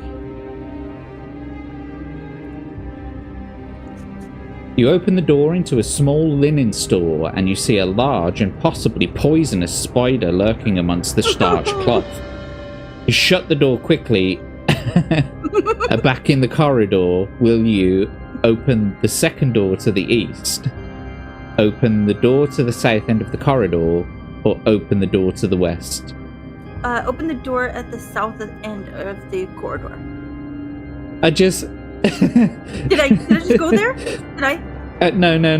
In my head, I'm just imagining you opening this door to the linen closet, seeing this poisonous spider, and going, "Fuck this shit, I'm out." Right?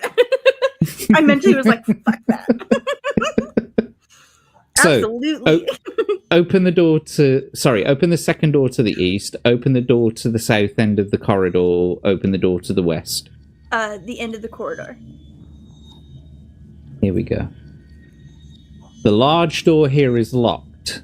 Do you have the Castellan's keys? If you do not, turn to 87. Sorry, if you do, turn to 87. If you don't, can't open the door, and so you give up and try the east door nearby. You open the door and stride into a Spartan room with just a couple of tables and plain chairs, a bunk bed, and similar humble furnishings. A small chest of drawers, a plain wardrobe, and the like. Looking up from his writing desk is a tall, well-built man in his early 30s with light brown hair and brown eyes. His crooked smile greets you as you enter. "Greetings, stranger. Are you lost that you have come to this wretched place?" he asks. If you are charmed, you must attack him. Otherwise, you can choose to attack him or talk with him. So if you've got a charm, you must attack him. You're not charmed. No. So you can Let's either just, choose to attack him or talk to him. Let's talk. Have you met with Katrina Heydrich yet? If you have, and you have agreed to kill Lothar for her, turn to 345. If you have and you refuse to do this or attacked her, turn to 291. If you haven't met her, turn to 247. And well, that's the one. Yeah, right. That's the one we've got to do. Mm-hmm. You tell Lothar of your quest to kill Rainier and rescue Natasha. Lothar seems a trustworthy man.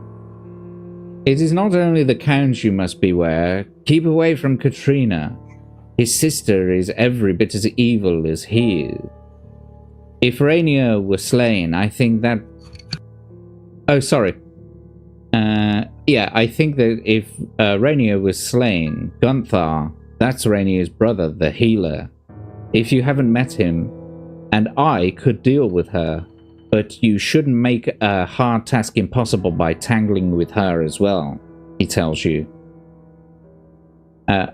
He tells you that her rooms are beyond the west door at the north end of the corridor outside.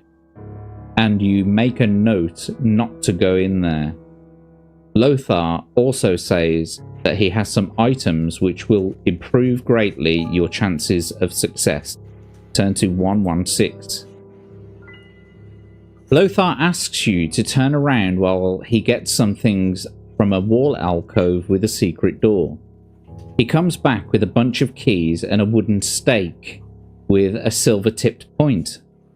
These will get you into the Count's room, he says, handing over the Castellan's keys. Add these to your possession. The Count sleeps in the crypt, but the crypt key is in his room to the south. You'll need to go south, open the door at the end of the corridor outside. The silver stake, he explains, can destroy the Count as he sleeps in his coffin. So also add this to your possessions. So before we go any further, I'm going to bring up your adventure sheet. So you've got the Castellan keys and a silver tipped stake. Mm-hmm.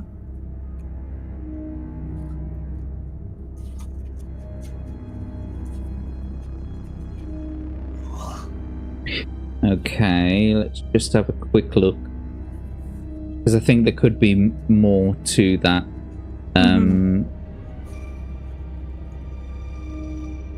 These will get you into the Count's room, he says, handing over the Castellan keys.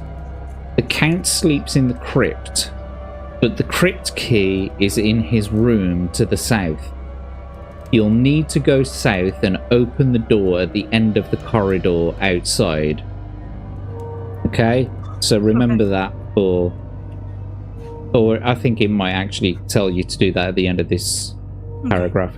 Okay. Lothar puzzles for a moment and says to you, I've overheard the Count mutter to himself about some things he's hidden not far away with a magical lock on it. Forward and back, he said. Forward and back. He repeated that several times and then laughed to himself. I don't know what he could have meant, but he surely meant something by it. He may be evil, but is he mad? This story makes no sense to you, but who knows what you may find later. You thank Lothar for his invaluable help, wish him well, and follow his directions to the door at the south end of the corridor outside. Turn to 319. We're back to 319, so the large door here is locked. If you have the Castellan keys, which you do, turn to 87. So we'll do that. You push past the unlocked door and find yourself standing on a stone balcony, overlooking the courtyard. This balcony stretches to the east and west of you, and also continues around continues round towards the south at its eastern edge. There are 3 other doors leading away from the balcony. One door is to your right and clearly leads to a chamber next to the southwestern tower. If you want to open that door, turn to 128. A second door is halfway along the southern spur on the east side. If you want to open that door, turn to 302. The final door is at the extreme south of the balcony, furthest away from you. If you want to open that door, turn to 244. So you've got the door that leads to a chamber on the southwestern tower. Mm-hmm. A second door on the southern spur on the east side, or the final door, which is at the extreme south of the balcony. I'm trying to remember what you told me last time to remember. I believe you said the extreme south side. When maybe. Am I wrong? Are you asking which door you were told by Lothar to avoid? Mm-hmm. Yeah, I believe he said to avoid the southernmost door. Okay. So let me just double check.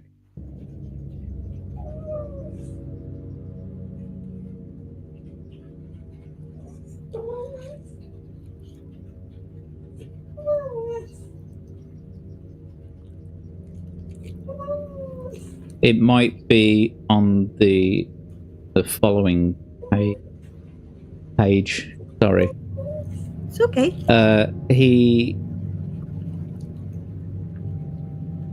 He tells you that her rooms are beyond the west door at the north end of the corridor outside. And you make a note not to go in there. Okay. Lothar also says that he has some items which will improve your chances greatly. Okay, so we're back to the current paragraph. Mm-hmm. So what I need to do... Is the dog I'm sorry. singing? Yeah, he's begging. He's singing. Oh. He's begging. Give me 1 second. I'll put up my food. If you want to say hi to the chat real quick. And Okie dokie. And I'll do a little bathroom break real quick. Okie dokie. No worries. Bend over. Protect the booty hole. Yep. Yeah, oh, hang on. I'm dipping into a conversation halfway through. So, let's see.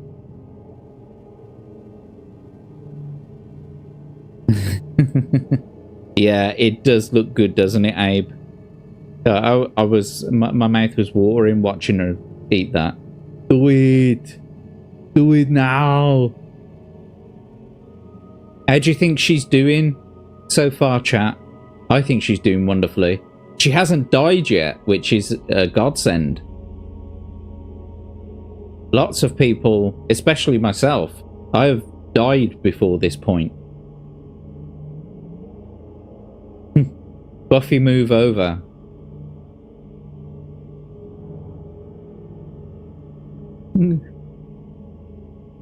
Grizzled. Did they happen to have olive oil by chance? Loads of it, mate. I sent a shipment specifically.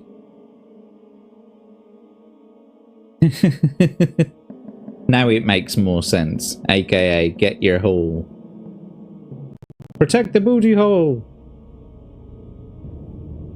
Whilst Selena's away, I'll just let you know that next... yeah, it has been pretty good so far. I think she's doing fantastic. Next week, we have the wonderful Horror Amorata, the abysmal critic, and she will be joining us for the next adventure. So hopefully you'll be able to make it here for that stream as well. And I think the week after that, we've got booked Smooth the DJ. And the week after that, it's Green-Haired Anti-Liberal.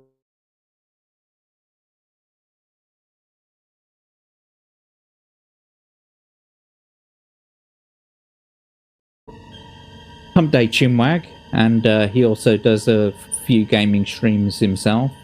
So keep notified through my Twitter account at Jack Tarlad. I'm on Twitter at Jack Tarlad, and I will regularly be updating you with information about the show, basically. So yeah, do all the things and the stuff. Just have a quick look at that adventure sheet. So currently she's sitting at a very healthy 22 stamina points. Her luck isn't doing very well because she used a lot of it up in the last battle. She's used 2 lifelines so far, the Ask the Audience and Phone a Friend. She has 1 lifeline left, which is the Backtrack. She's doing pretty well on objects to kill the count with. So we'll see how things go. Thanks for being patient. No worries. Absolutely fine. I heard your lineup coming up. Very cool. Mm-hmm. Great lineup coming up. I thought so, and like I said, it's nice to be acquainted with such great people, and it really is. to have people to be able to reach out to, and they want to be a part of the show. I know Iron would too, but you just come on just a hair short of where he's still working. So I see. Yeah. What's the eyes for, Abe? Who are we looking at? Might have been my food. Maybe. Anyway, we should carry on very quickly with the story. So you push past the unlocked door and you find yourself standing on a stone balcony. The balcony stretches to the east and the west of you. It also continues around towards the south. There are 3 other doors leading away from the balcony. One door is on your right and clearly leads into a chamber next to the southwestern tower. If you want to open that door, turn to 128. The second door is halfway along the southern spur and on the east side. If you wish to open that door, turn to 302. The final door is at the extreme south of the balcony, furthest away from you. If you want to open this door, turn to 244.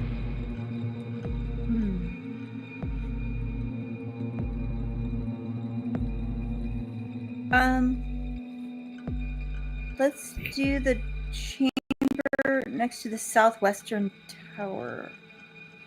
So, 128. Okie dokie.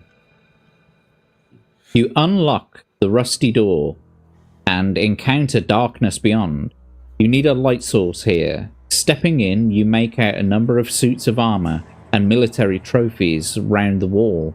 A stag's head with spreading antlers, the bristly head of a huge wild boar, and others. The room is dank and dusty, and the cobwebs hang everywhere. Suddenly, there is a rusty clank, and one suit of plate mail armed with a bardiche trundles towards you. You can stand and fight it, or try to slam the door and lock it behind you, evading this magical creation. So, you want to try to stand and fight it, or would you like to try to escape? Let's fight it. Okay, here we go. The animated armor has a skill of 8 and a stamina of 9. Okay. The animated armor advances upon you, and while the cleaver-like bardiche blade is rusted, it still looks sharp enough to cause an unpleasant wound. If you win, there is nothing of value or interest in here.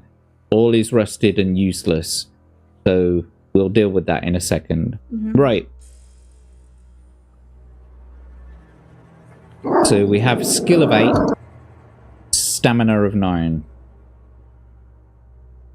So, as with the usual rules of battle... Oh, actually, I will give you the option, obviously. You still have a lifeline. So, if you want to use that lifeline of backtrack, before we start this battle, I will allow you to go back to the previous chapter and make a different choice. Ooh. What do I want to do? You know what? Let's battle this guy. Okay. All right then. So with the usual rules of battle, please can you roll 2d6 for the enemy?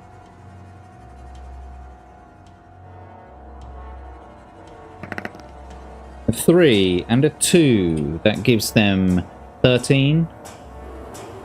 And then if you can roll 2d6 for yourself, please.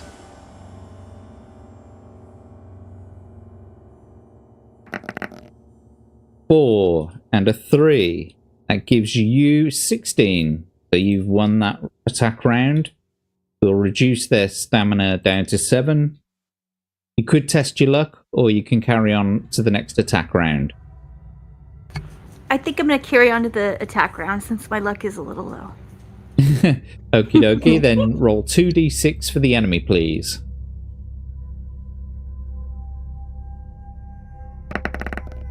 Six and a 3. That gives them 17. And if you can roll 2d6 for yourself, please.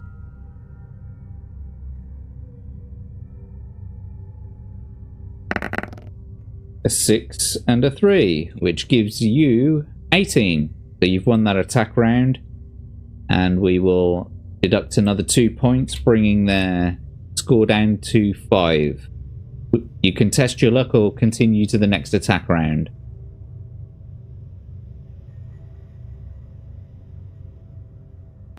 Continue to the next. Okie dokie, then roll 2d6 please for the enemy.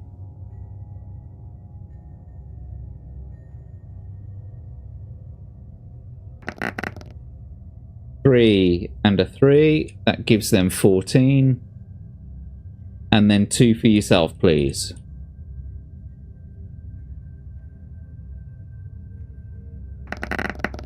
Nice. 6 and a 5, that gives you 20. And you've scored another blow on them. So that's reduced their stamina to 3. You can either test your luck or continue. Continue. Okie dokie, roll 2d6 for them, please.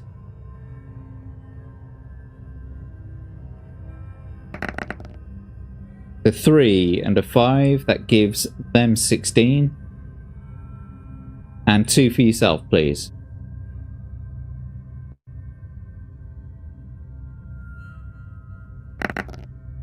Two and a 3. That gives you 14. So they've been successful and will reduce you down to 20 stamina. You can test your luck or continue to the next attack round. Continue.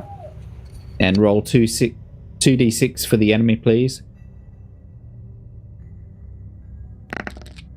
1 and a 1. That's pretty good. For you, I mean. That gives them 10. And then 2 for yourself, please.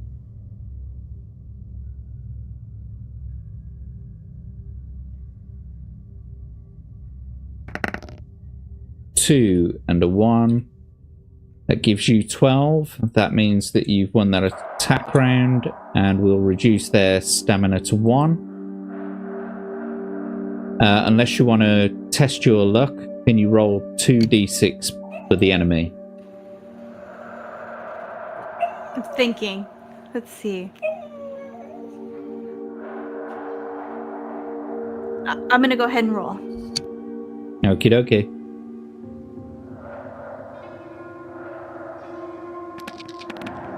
1 and a 2. Excellent score for you again. And 2d6 for yourself, please.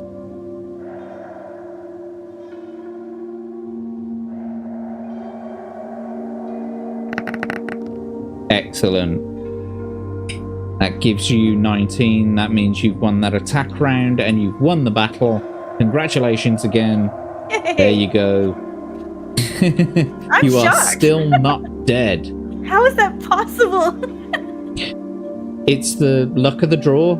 It's how how the dice are rolled. That's why they call it. That's why I call it read and roll. Because I mean, you could roll really terrible initial stats, and you wouldn't have gotten this far because your skill was so low. And so every battle that you fight, you tend to be on the losing side of it. Right. Yeah. But you've been doing so great. You rolled such good initial stats that who knew? You've got a really good advantage. Okay, so you've beat the suit of armor. If you win, there is nothing of value or interest here. All is rusted and useless. So you can either try the door on the east side across the balcony, or the one on the far southern side of the balcony. East side.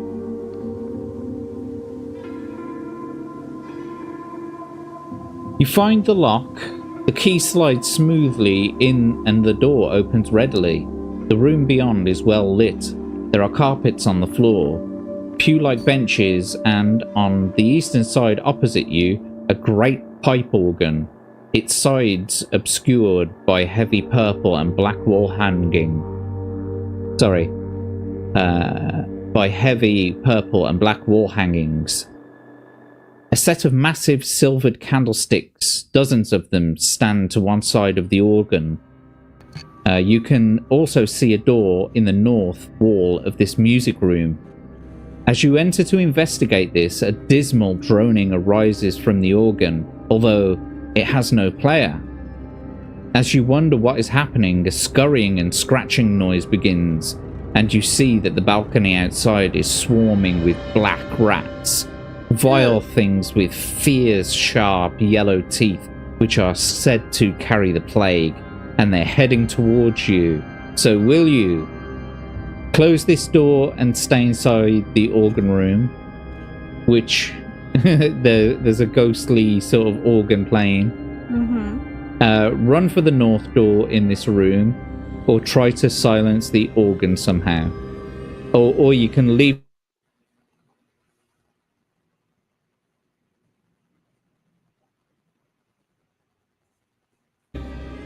So close the door and stay inside the organ room. Run for the north door in this room. Try and silence the organ somehow.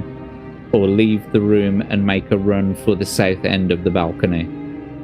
I am going to run to the north door. Roll one die. If you roll a 1 or a 2, you are bitten once. 3 or 4, and you are wounded twice. 5 or 6 means you sustain 3 rat bites.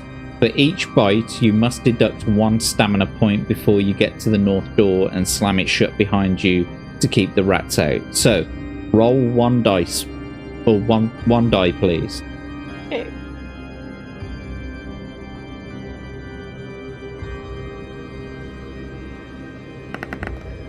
Three. So you've rolled between a 3 and a 4. You are wounded twice. We'll deduct 1 stamina point for each of those. So you're down to 18. But don't forget, you still have provisions. And I can use it at any time? Anytime you're not in a battle. So In a battle, okay. You're currently not in a battle. But let's just yeah. If you're still alive, we'll turn to 361. So now, if you want to eat a provision, you can bring yourself back up to 22. Yes, I'd like to do that. Okie dokie. I should have used my other lifeline. Well, I wasn't thinking. Yeah. Next time. Maybe I should remind the guests more often that they have the lifelines. You just told me, I just forgot. Anyway, you've brought your health back up, so you're doing all right. Don't worry about it. Yeah. Okay. On with the show. You stand in a workroom of some kind. There are unfamiliar tools on the tables and workbenches, prisms and lenses mounted in iron rings, and small caskets made of sandalwood and other exotic aromatic woods. Searching around, you deduce that this may have been a jeweler's workroom. Certainly, you find a tiny silver and amethyst pin worth 2 gold pieces. Add this to your treasure. So, instead of... I don't know. What I'll do...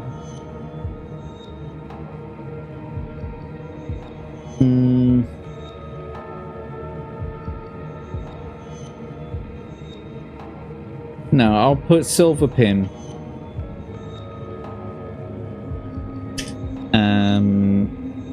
2 gold. That's on your adventure sheet there. Sorry, there it is. Okay. I've added it here. Silver pin, 2 gold. That's how much it's worth. Awesome. We're getting there. Yeah. No, I'm on the wrong page. There we go.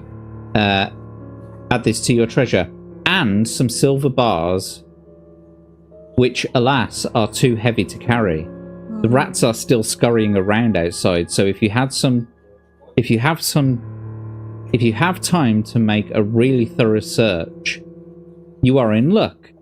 A secret drawer in a desk, you find a magical ring of regeneration. Ooh. Add this to your possessions, which you can slip on your finger.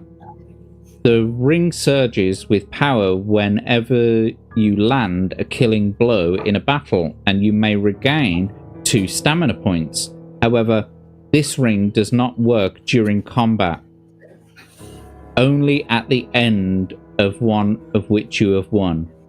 So I guess that means that we've got to keep a track of how many times you score a blow, and then you can regain 2 stamina. At the end. At the end of the thing, yeah. Okay. So you've got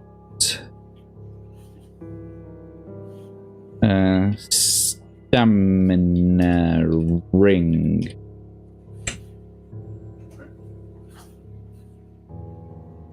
I've added the stamina ring to your treasure. Okay. So, have you met Gunther Hadridge? If you have, I think we have. Yeah, I think we did. Yeah, so if you have not, turn to 289. If you have, roll 2 dice and add 2 to this total. If the result is less than or equal to your skill, turn to 312. If the result is greater than your skill, turn to 289. So roll 2d6, please. All right.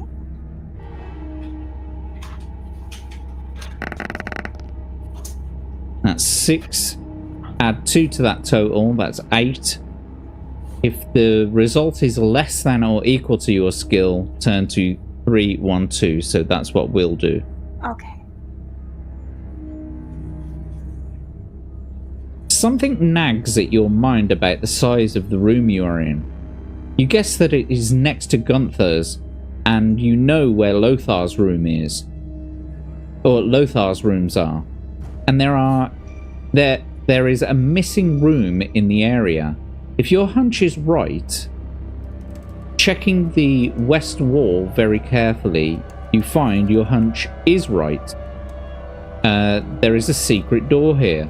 You open it and you use your lantern to peer inside the darkened room beyond. This bare room contains only a pinewood coffin. You walk in and tip it over, breaking the wood with the hilt of your sword and scattering the black earth within it over the floor. Record in your notes of your adventure sheet that you have destroyed one of Rainier Heydrich's coffins and gain 1 faith point. Okay.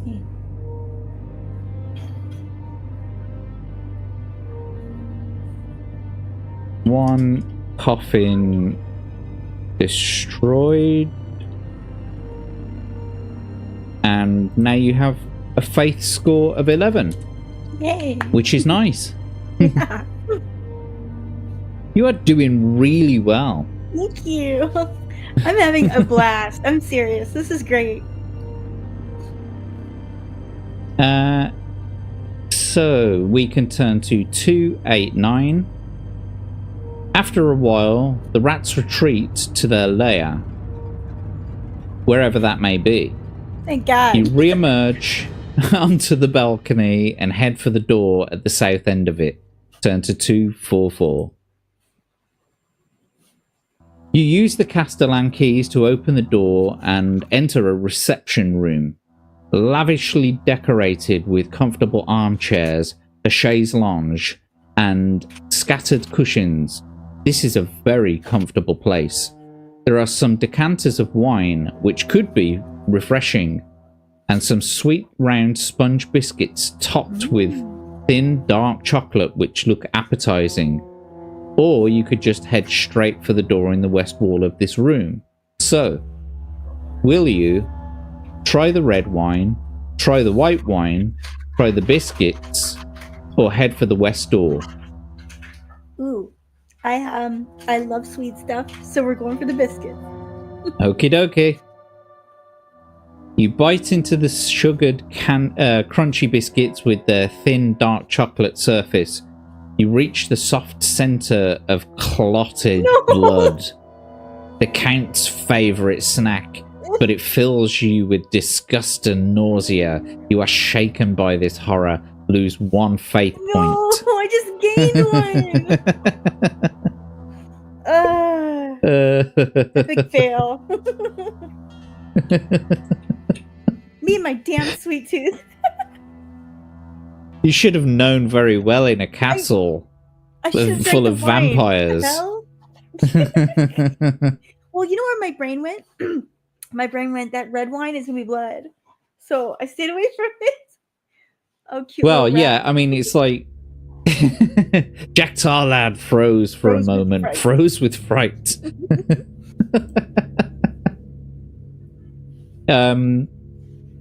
Yes, Selena smash. She smashed that. She smashed. Not only did she smash the animated suit of armor, she smashed those blood flavored biscuits. Yeah. Typo negative. But yeah, so like in Abe's adventure in the House of Horror, he was very dubious about the wine offerings as well, and ended up getting roofied when he when he tried it. Yeah. Oh my god. Woke up naked on a bed with his arms bound, and he had to try to cut himself free with the broken glass from the window. It turned into Game of Thrones for a minute. A little bit, yeah. Anyway, let's carry on. So you must now try the door to the west. Okay. Ooh, this don't look good. No, it don't, does it? What is that? There's a vampire bat, and is that a stoat? Yeah. A foxy, stoaty stoat. The stoaty stoat. Oh, it's a weasel. Yeah. Okay. You push open the door into Count Rainier Heydrich's living room, with rich walnut paneling and oak furniture tell you that he is a creature of taste, at least. But you have no time to dwell on the details, for 2 of his pets are racing to attack a vicious vampire weasel, and an evil-looking leathery-winged horned vampire bat. Fight the bat normally. Every attack round when you are fighting the bat, you must also roll 1 die in addition to the normal combat dice. If this result is... Hang on. If the result of this die roll is a 5 or a 6, the hateful little weasel has sunk its fangs into your leg and you lose 2 stamina points because of the bite. Worse still, the weasel sucks your blood for every subsequent attack round. Blood drain causes you to lose 1 stamina point. Right, this is going to be a bit difficult to keep track of. Right. So, first of all, let me bring up the adventure sheet, because one thing that we can do is bring your skill score back up to 11, because the curse has been lifted now after 3 battles.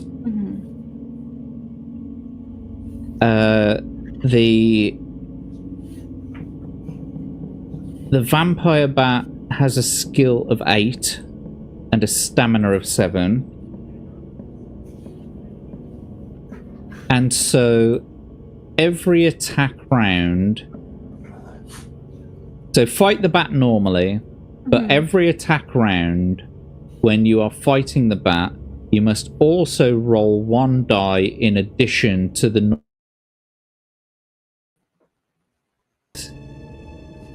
is 5 or 6.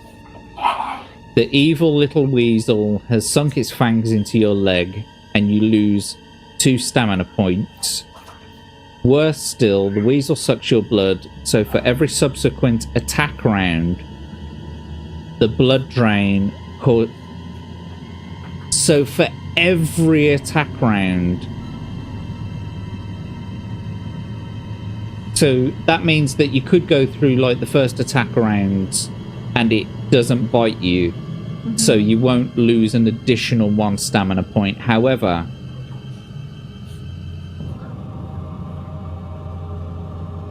if it does bite you, you have to deduct it. I'm like the only one on the camera. I don't know why. Oh. I don't know where you went or the background or... There we go. So that is peculiar. Yeah, it was just me and I was like, whoa. Crimson saying a twat bat. Here, look what's going on.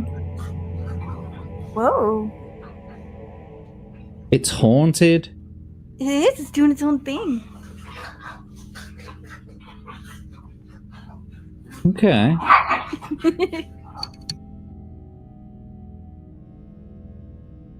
Yeah, so sorry about that. I wasn't looking at the screen here. I was trying to read the story. So,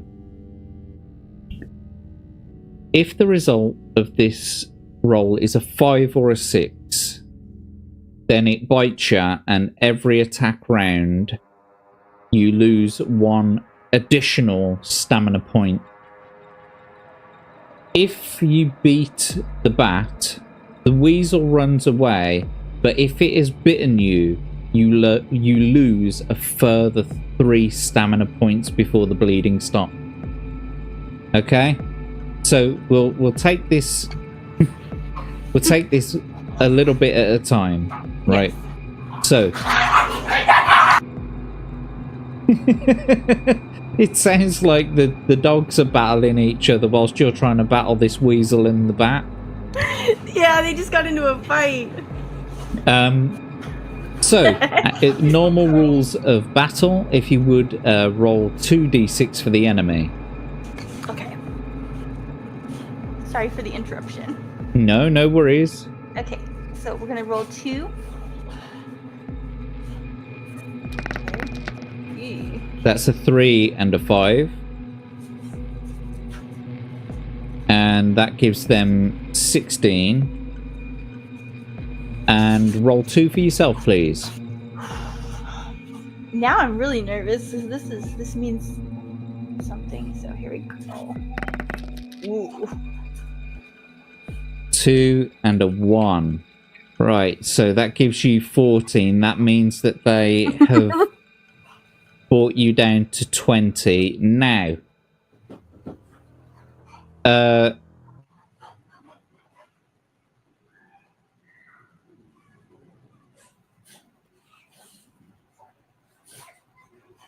think we're stuck again, guys.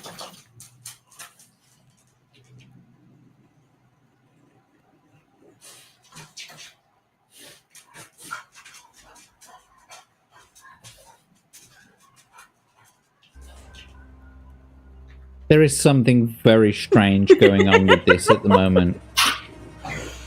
Right, so you lost that attack round, but now you also need to roll 1 die. Okay.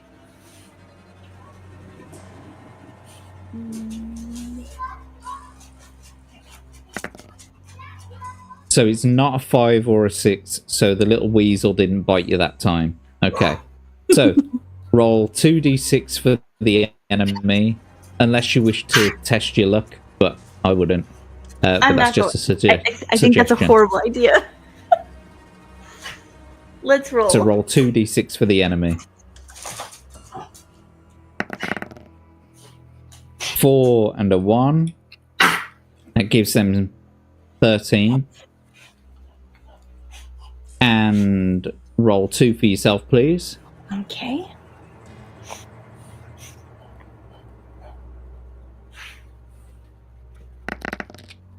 A 5 and a 1. That gives you 17. That means you won that attack round.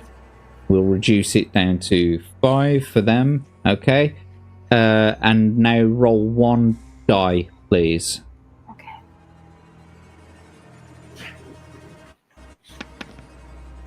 A 3. So that's good.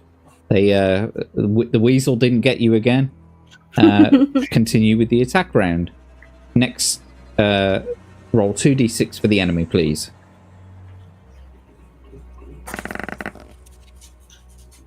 I'm going to take it as a 3 and a 4 rather than a 5 and a 4. That'll give you an advantage at least.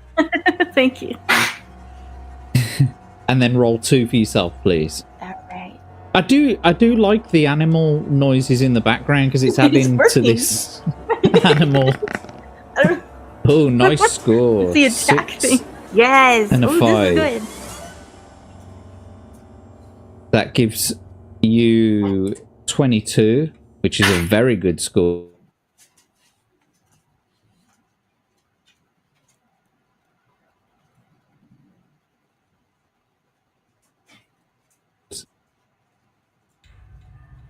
Did you say something, Hen? It's stuck. Sorry, yeah, so we've brought their stamina down to 3. Can you roll 1 die, please? Mm-hmm.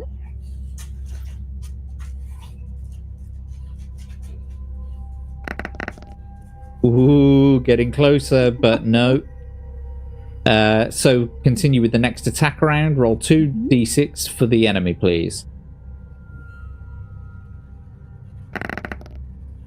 3 and a 4 gives them 15. And roll 2 for yourself, please. All right.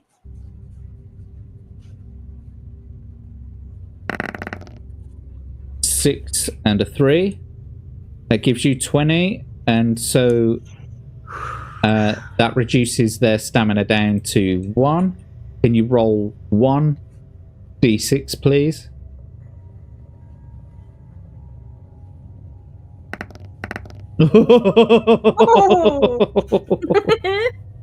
That was nearly a 6. I know. Nearly a 6, but luckily you still haven't been bitten by the vampire How weasel. did that happen? Sheer luck. Luck of the roll. Yes. So next attack round, please roll 2d6 for the enemy. Okay.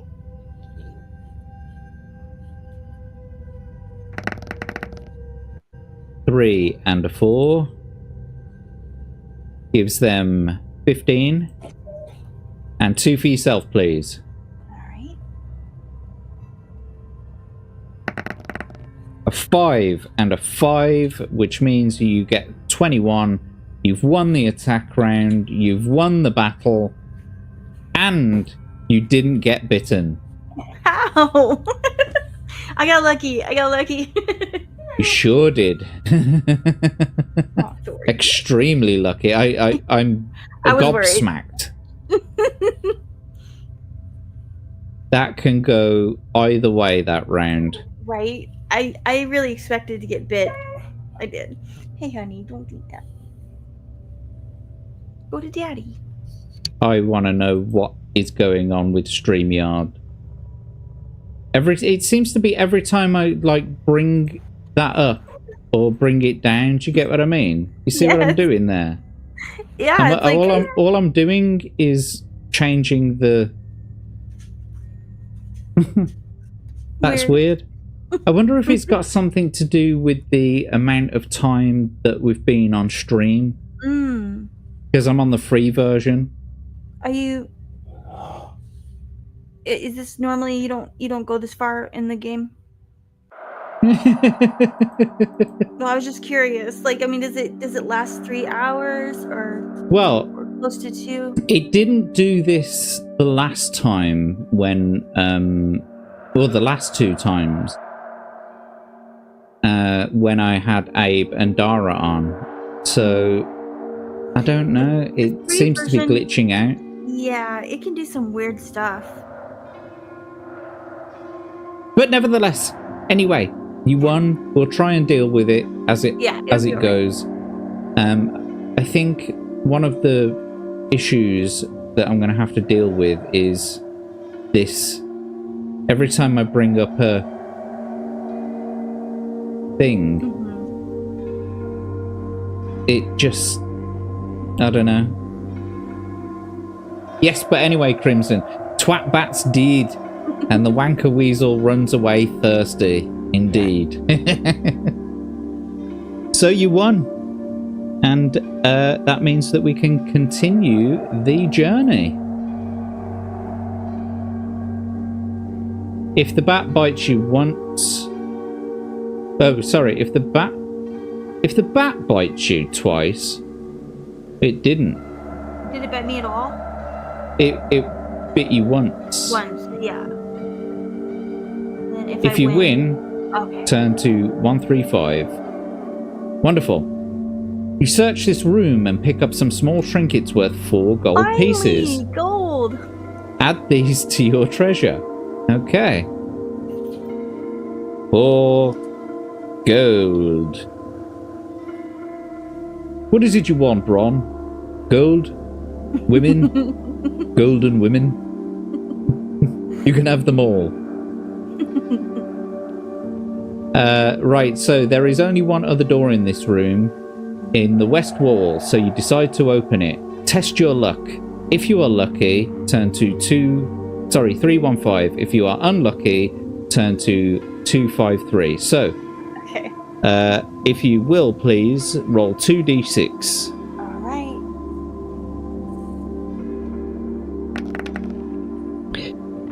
Yeah. Unlucky. So we will turn to 253.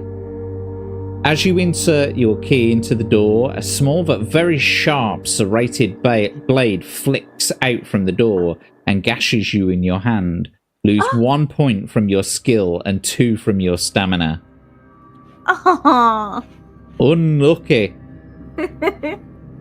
And we have to reduce your luck by 1 as well because you just tested your luck. So reduce your skill by 1 and your stamina by 1. Sorry, by 2, isn't it? So 18.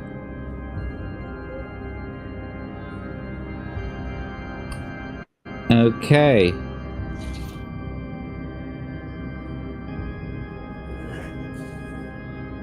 Moving on. Turn to 382. Ooh, where are we? What could this be? You enter the Count's bedroom, a nightmare of garish horror. A large mahogany coffin with silver hinges and handles stands in the center on a high wooden table. surrounded by black and crimson coverings. On the walls, tapestries and paintings show the Count's ancestors, all with black hair and a widow's peak, which betrays their vampire nature. Some are shown gloatingly draining their victims' blood, and one even stands next to a fire demon. They seem to glower with menace at you as you look in. Walking around the room, you also find a locked safe underneath a table and a writing desk with 2 drawers and a pile of neatly stacked vellum and quills on it. Fearfully, you move to the coffin and throw it over. The wood splinters, the top falls off and the rich black earth cascades all over the floor. You smash the coffin lid with the hilt of your sword, record in the notes box on your adventure sheet that you have destroyed another one of Rainier Hadrian's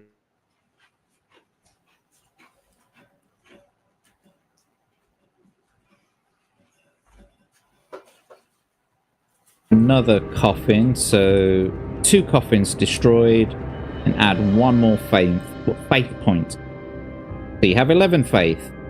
I got it back. You got it back, yeah.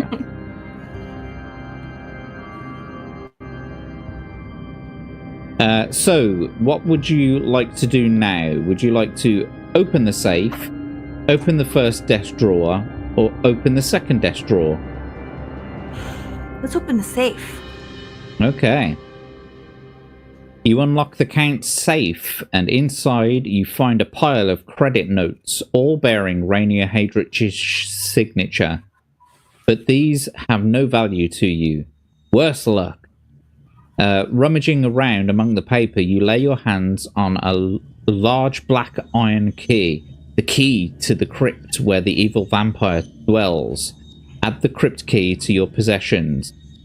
Right, so let's just do that first. I went from having no possessions to, like, a lot. You're like doing very well in this adventure. Surprisingly. I don't actually want to end it right now. And what's more is I'm concerned at the glitches that we've been having. Mm-hmm. And we're about to pass over 3 hours. Mm-hmm. And so I don't know whether or not it's gonna like cut the stream off or what, because I don't really know what the limits are with the free version of StreamYard. If you want to, like, you know, end it and we could do I don't want to end it. Okay. You're doing so well. So at this point I'm going to ask, are you okay to carry on? Yes. Okay. Because I'm okay to carry on. Yes. At least for a little bit longer, but if it cuts out, I apologize to you and I apologize to the chat for not taking the opportunity to end the stream properly. But yeah, let's carry on anyway. Sounds good.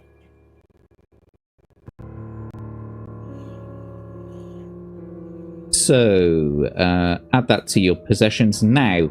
Roll 1 die and add 3 to that number rolled. If the result is less than or equal than your faith, turn to 98. If the result is greater than your faith, turn to 46. So roll 1 die, please. Okay. It's going to be less. It has to be, because you can only score 6. Mm-hmm. And then add 3, that would be 9. So you've got 11 faith anyway. So the hairs on the nape of your neck rise as you sense something intensely evil is in the room. Spinning round, you see a green, ghostly human shape beginning to take form in the doorway. You cannot run. Combat is inevitable. But you do have time to perform 1 action of some kind before you are forced to fight. If you have time to wolf down some food or a potion to regain lost stamina, then you can do that. Or you could take a swing at the spectre with your sword. If you wish to strike at the undead thing, turn to 3. If you want to perform some other action, decide what that will be and turn to 117. So I'm just going to bring up the adventure sheet. You're currently at 18 stamina. Now, you've got the choice of either preemptively attacking the spectre, or you can eat a provision and bring yourself back up to 22 stamina. Yeah, let's eat something. Okie dokie. So we'll take another provision, bring you back up to 22, and that's the choice you made. You are not swinging your sword at the spectre, but you are turning to 117. Do you have a magic sword? If you have, turn to 298. If you haven't, turn to 208. Did I have a magic sword? No, unfortunately not. I know what sword they're talking about. And no. Okay, unfortunately, it says here you only have the normal sword, but you do have the shield of faith. You have a crucifix, and you have a stake. Okay, good to know. Especially the crucifix.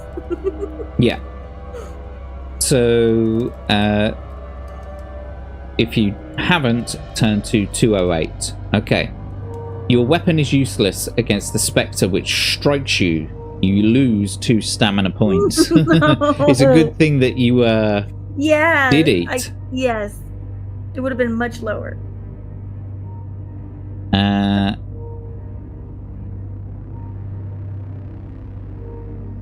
Just trying to get back to that page. So you run from the room trying to get back to the balcony, and the swiftly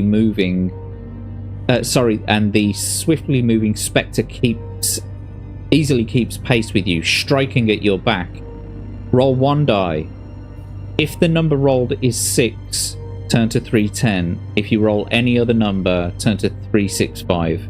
So roll 1 die, please. Don't roll a 6. 1. Yes. Okay.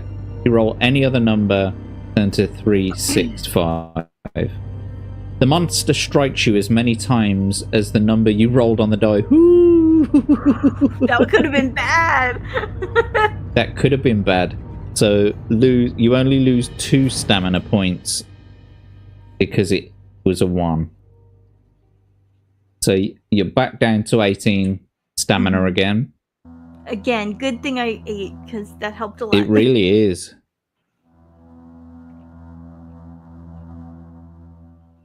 The monster strikes you as many times as you yada yada. If you survive this onslaught, you run out to the balcony with the crypt key and back to the northern part of the castle. Fortunately, the spectre won't enter this well-lit area to the north.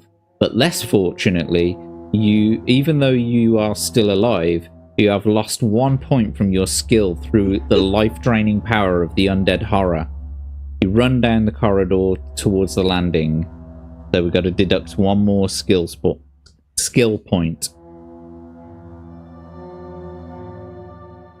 Okay, so now you're at 9 skill.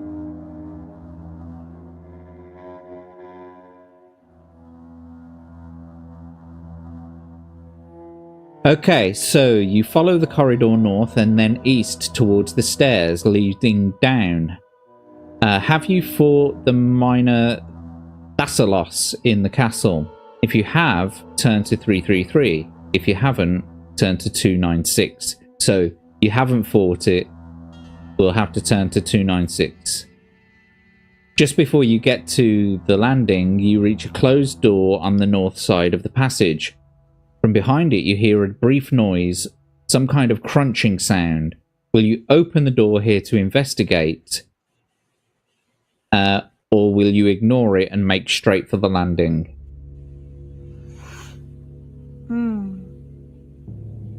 Now I'm having a bit of trouble. My camera's gone. And that's my it's fault? that thing again. Can you hear? I'm curious, right? When that happens, can the audience still hear me? I'm So wondering Abe too, or a guy who is sleepy, let us know if it goes blank, can you still hear us? Mhm. Or does it just go blank? Anyway, either way, will you open the door and investigate, or ignore it and make straight for the landing? I'm gonna investigate. Okay.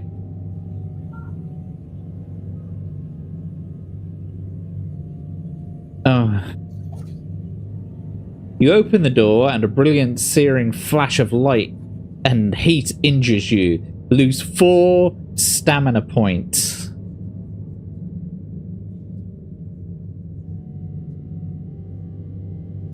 Did I freeze again? Is she still there? Are you still there, Selena? Are we going to have to do a seance? She's in the private chat. Okay, you are still there. It's weird. It took my mic away. Right, so what I'm going to ask you to do...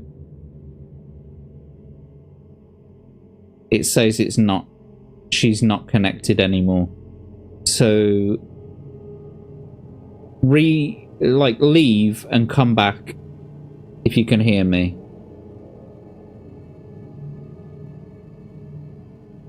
Leave and come back.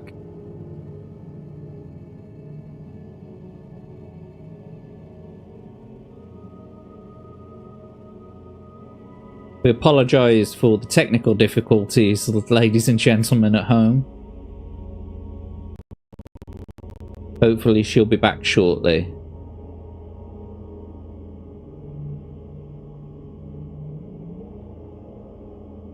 Doing very well, I thought. But unfortunately, she is just about to face off against a terrible foe. There you are. Sorry about that. Yeah, I don't know what happened. No. It's StreamYard. It's being really, really dodgy.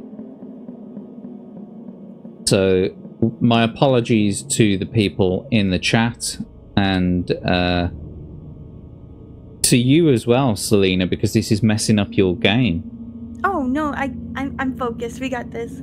Let's see. What were we about to do? So, you have been blinded by a flash of searing heat and light. And so you lose 4 stamina points. Oh no. 14. And you are about to have a battle.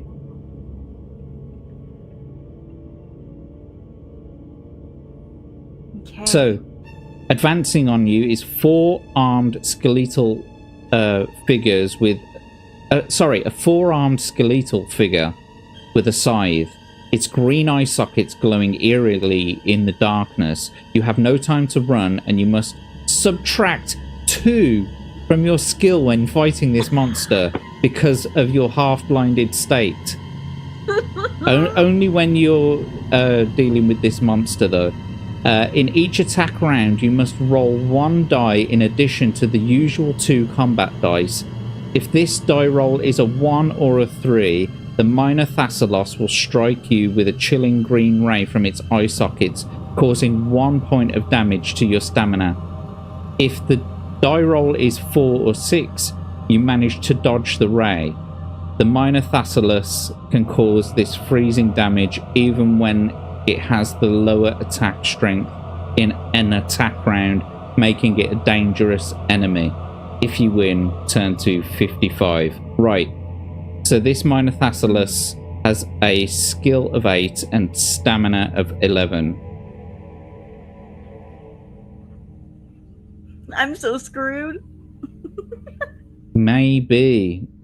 So for this attack round only, you're currently at 9.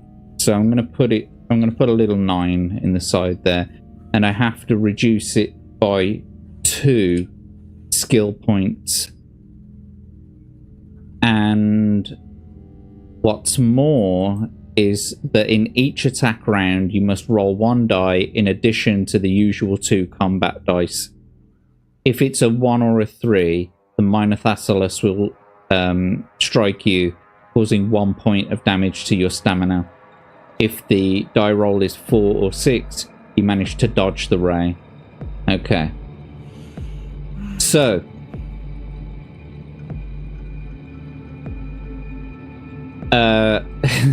so then, roll 2d6 for the enemy. Oh, hang on, I'll just bring your sheet up as well. Sure. 2d6 for the enemy.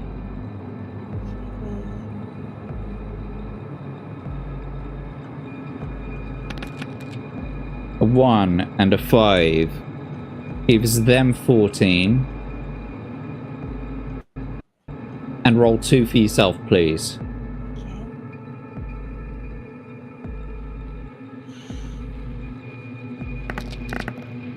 A 3 and a 6, which gives you 16. So you did pretty well on that round. You attacked them and you reduced their stamina to 9. However, you need to roll 1d6, please.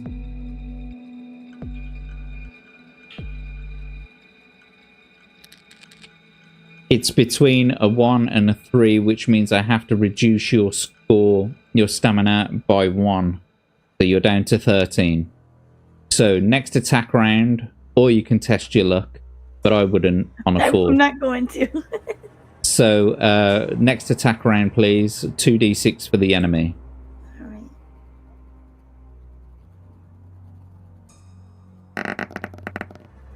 6 and a 1 gives them 15. And if you can roll 2 for yourself, please. Okay. I'm going to take that as a 4 and a 4, which gives you 15, which means that you've parried blows, so no attack on either, but you still have to roll 1 more die to determine whether or not you dodge or hit their green eyes. Or get hit by, you get what I mean.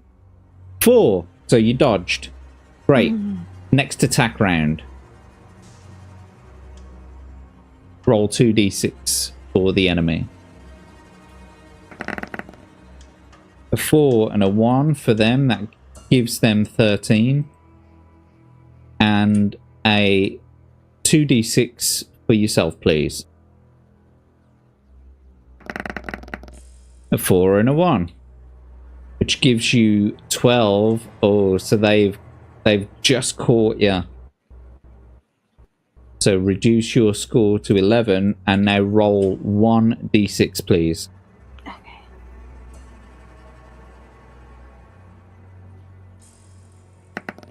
Okay. Luckily you dodged. So next attack round, please. 2d6 for the enemy.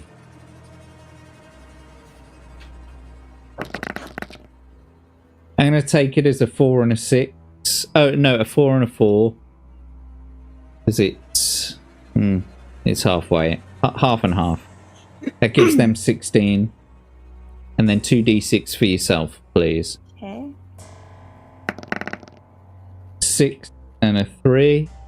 That gives you a 16 as well, which means that you've parried blows again, but you still have to roll 1 more d6 for the eyes. And it's a 5, you've dodged. So on to the next attack round. 2d6 for the enemy, please. Ooh, whoops. 6 and a 5. That gives them 19. Yikes. That gives them 19, so roll 2 for yourself, please. Oops.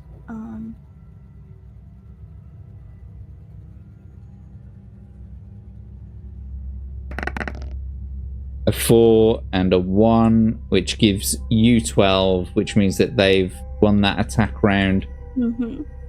and we'll reduce your score to 9. And if you can roll 1 more d6 for the eyes.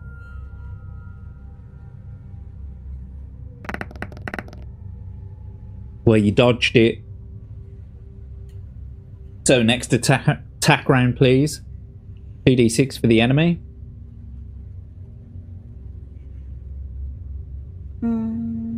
Sorry.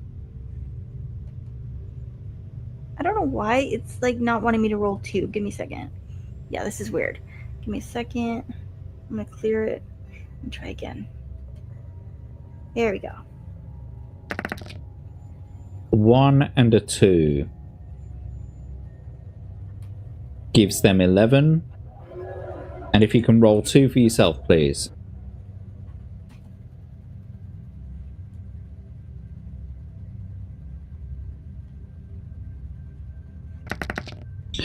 A 3 and a 5. That gives you 15. You won that attack round. So we'll reduce their stamina to 7. But you still need to roll 1d6 for the eyes.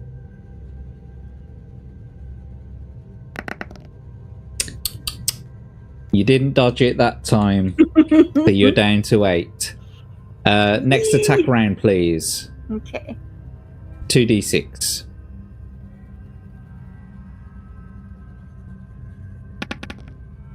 Five and a 5 gives them 18. And 2 for yourself, please.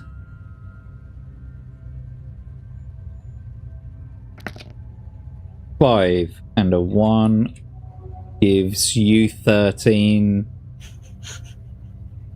Oh, this is not looking so good we've got to reduce it.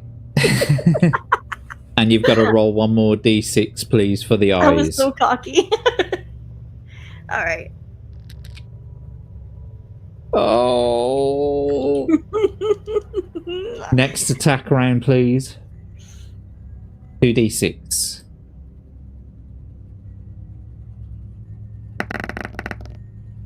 Three and 5 gives them 16. And 2 for yourself, please.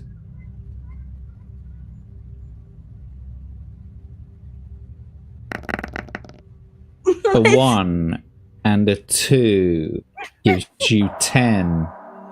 Oh. So I have to reduce it to 3. I'm so gone, you guys. And 1 more d6, please. Hopefully you dodge. You did. You dodged. Oh my god. So next attack round, 2d6 for the enemy, please. Alright.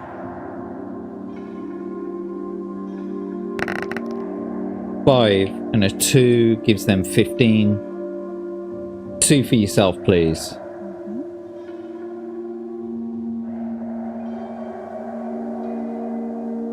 Oh, sorry. It clicks 3. Give me a second. I don't know why it does that. Okay, here we go.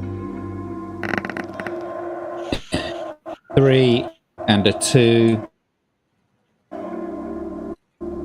That gives you 12.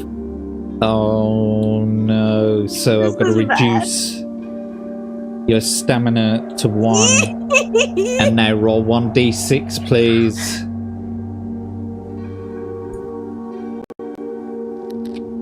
Woo, you dodged. What? Next attack round. Okay. 2d6, please. Oh no, so I'm 6 so fucked. and a 6 gives them 20. Oh my gosh.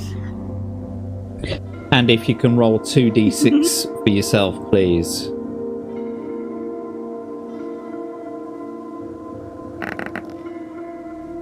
I'm going to take it as a 3 and a 5 just to give you a bit of a chance, but it doesn't matter anyway because they got 20, you got 15, your stamina is brought down to 0. And I'm afraid my beautiful friend... Yes, that is it. That is the end of your journey.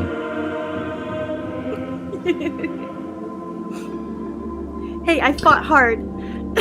You did extremely well all the way through this journey. You have been doing so great all the way through. And it is such a shame that you I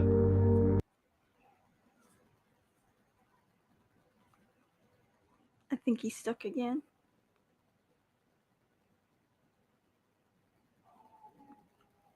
We'll get it back, guys. Don't worry. Maybe.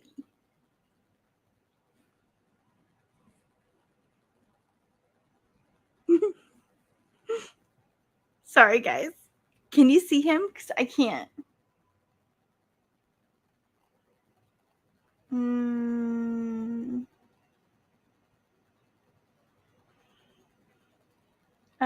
Jack. Are you there, Jack? Might have to come back. We lost him, you guys. He'll come back.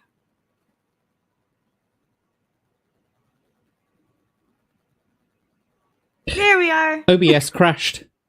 Yes. This stream was cursed. It didn't want you to win. That's right. I think I chose the right thing. This has been extremely interesting. I've loved it. Unfortunately, my dear, you weren't you made it so far. You were so close to winning. You were heading towards the crypt. You had the crypt key. You had the stake, the crucifix. Everything was prepped and ready. But I'm afraid, unfortunately, you I was a little cocky. I was like, "Oh, I got this." Yeah, but you know what? I had a blast. I'm so glad that you did. So much fun. Yes, thank you so much. Abe saying all my games so far hated me. Yeah. His shame for killing Selena's PC. Yeah, well, you know, it is what it is. One day he's going to fake a freeze to troll us. One day.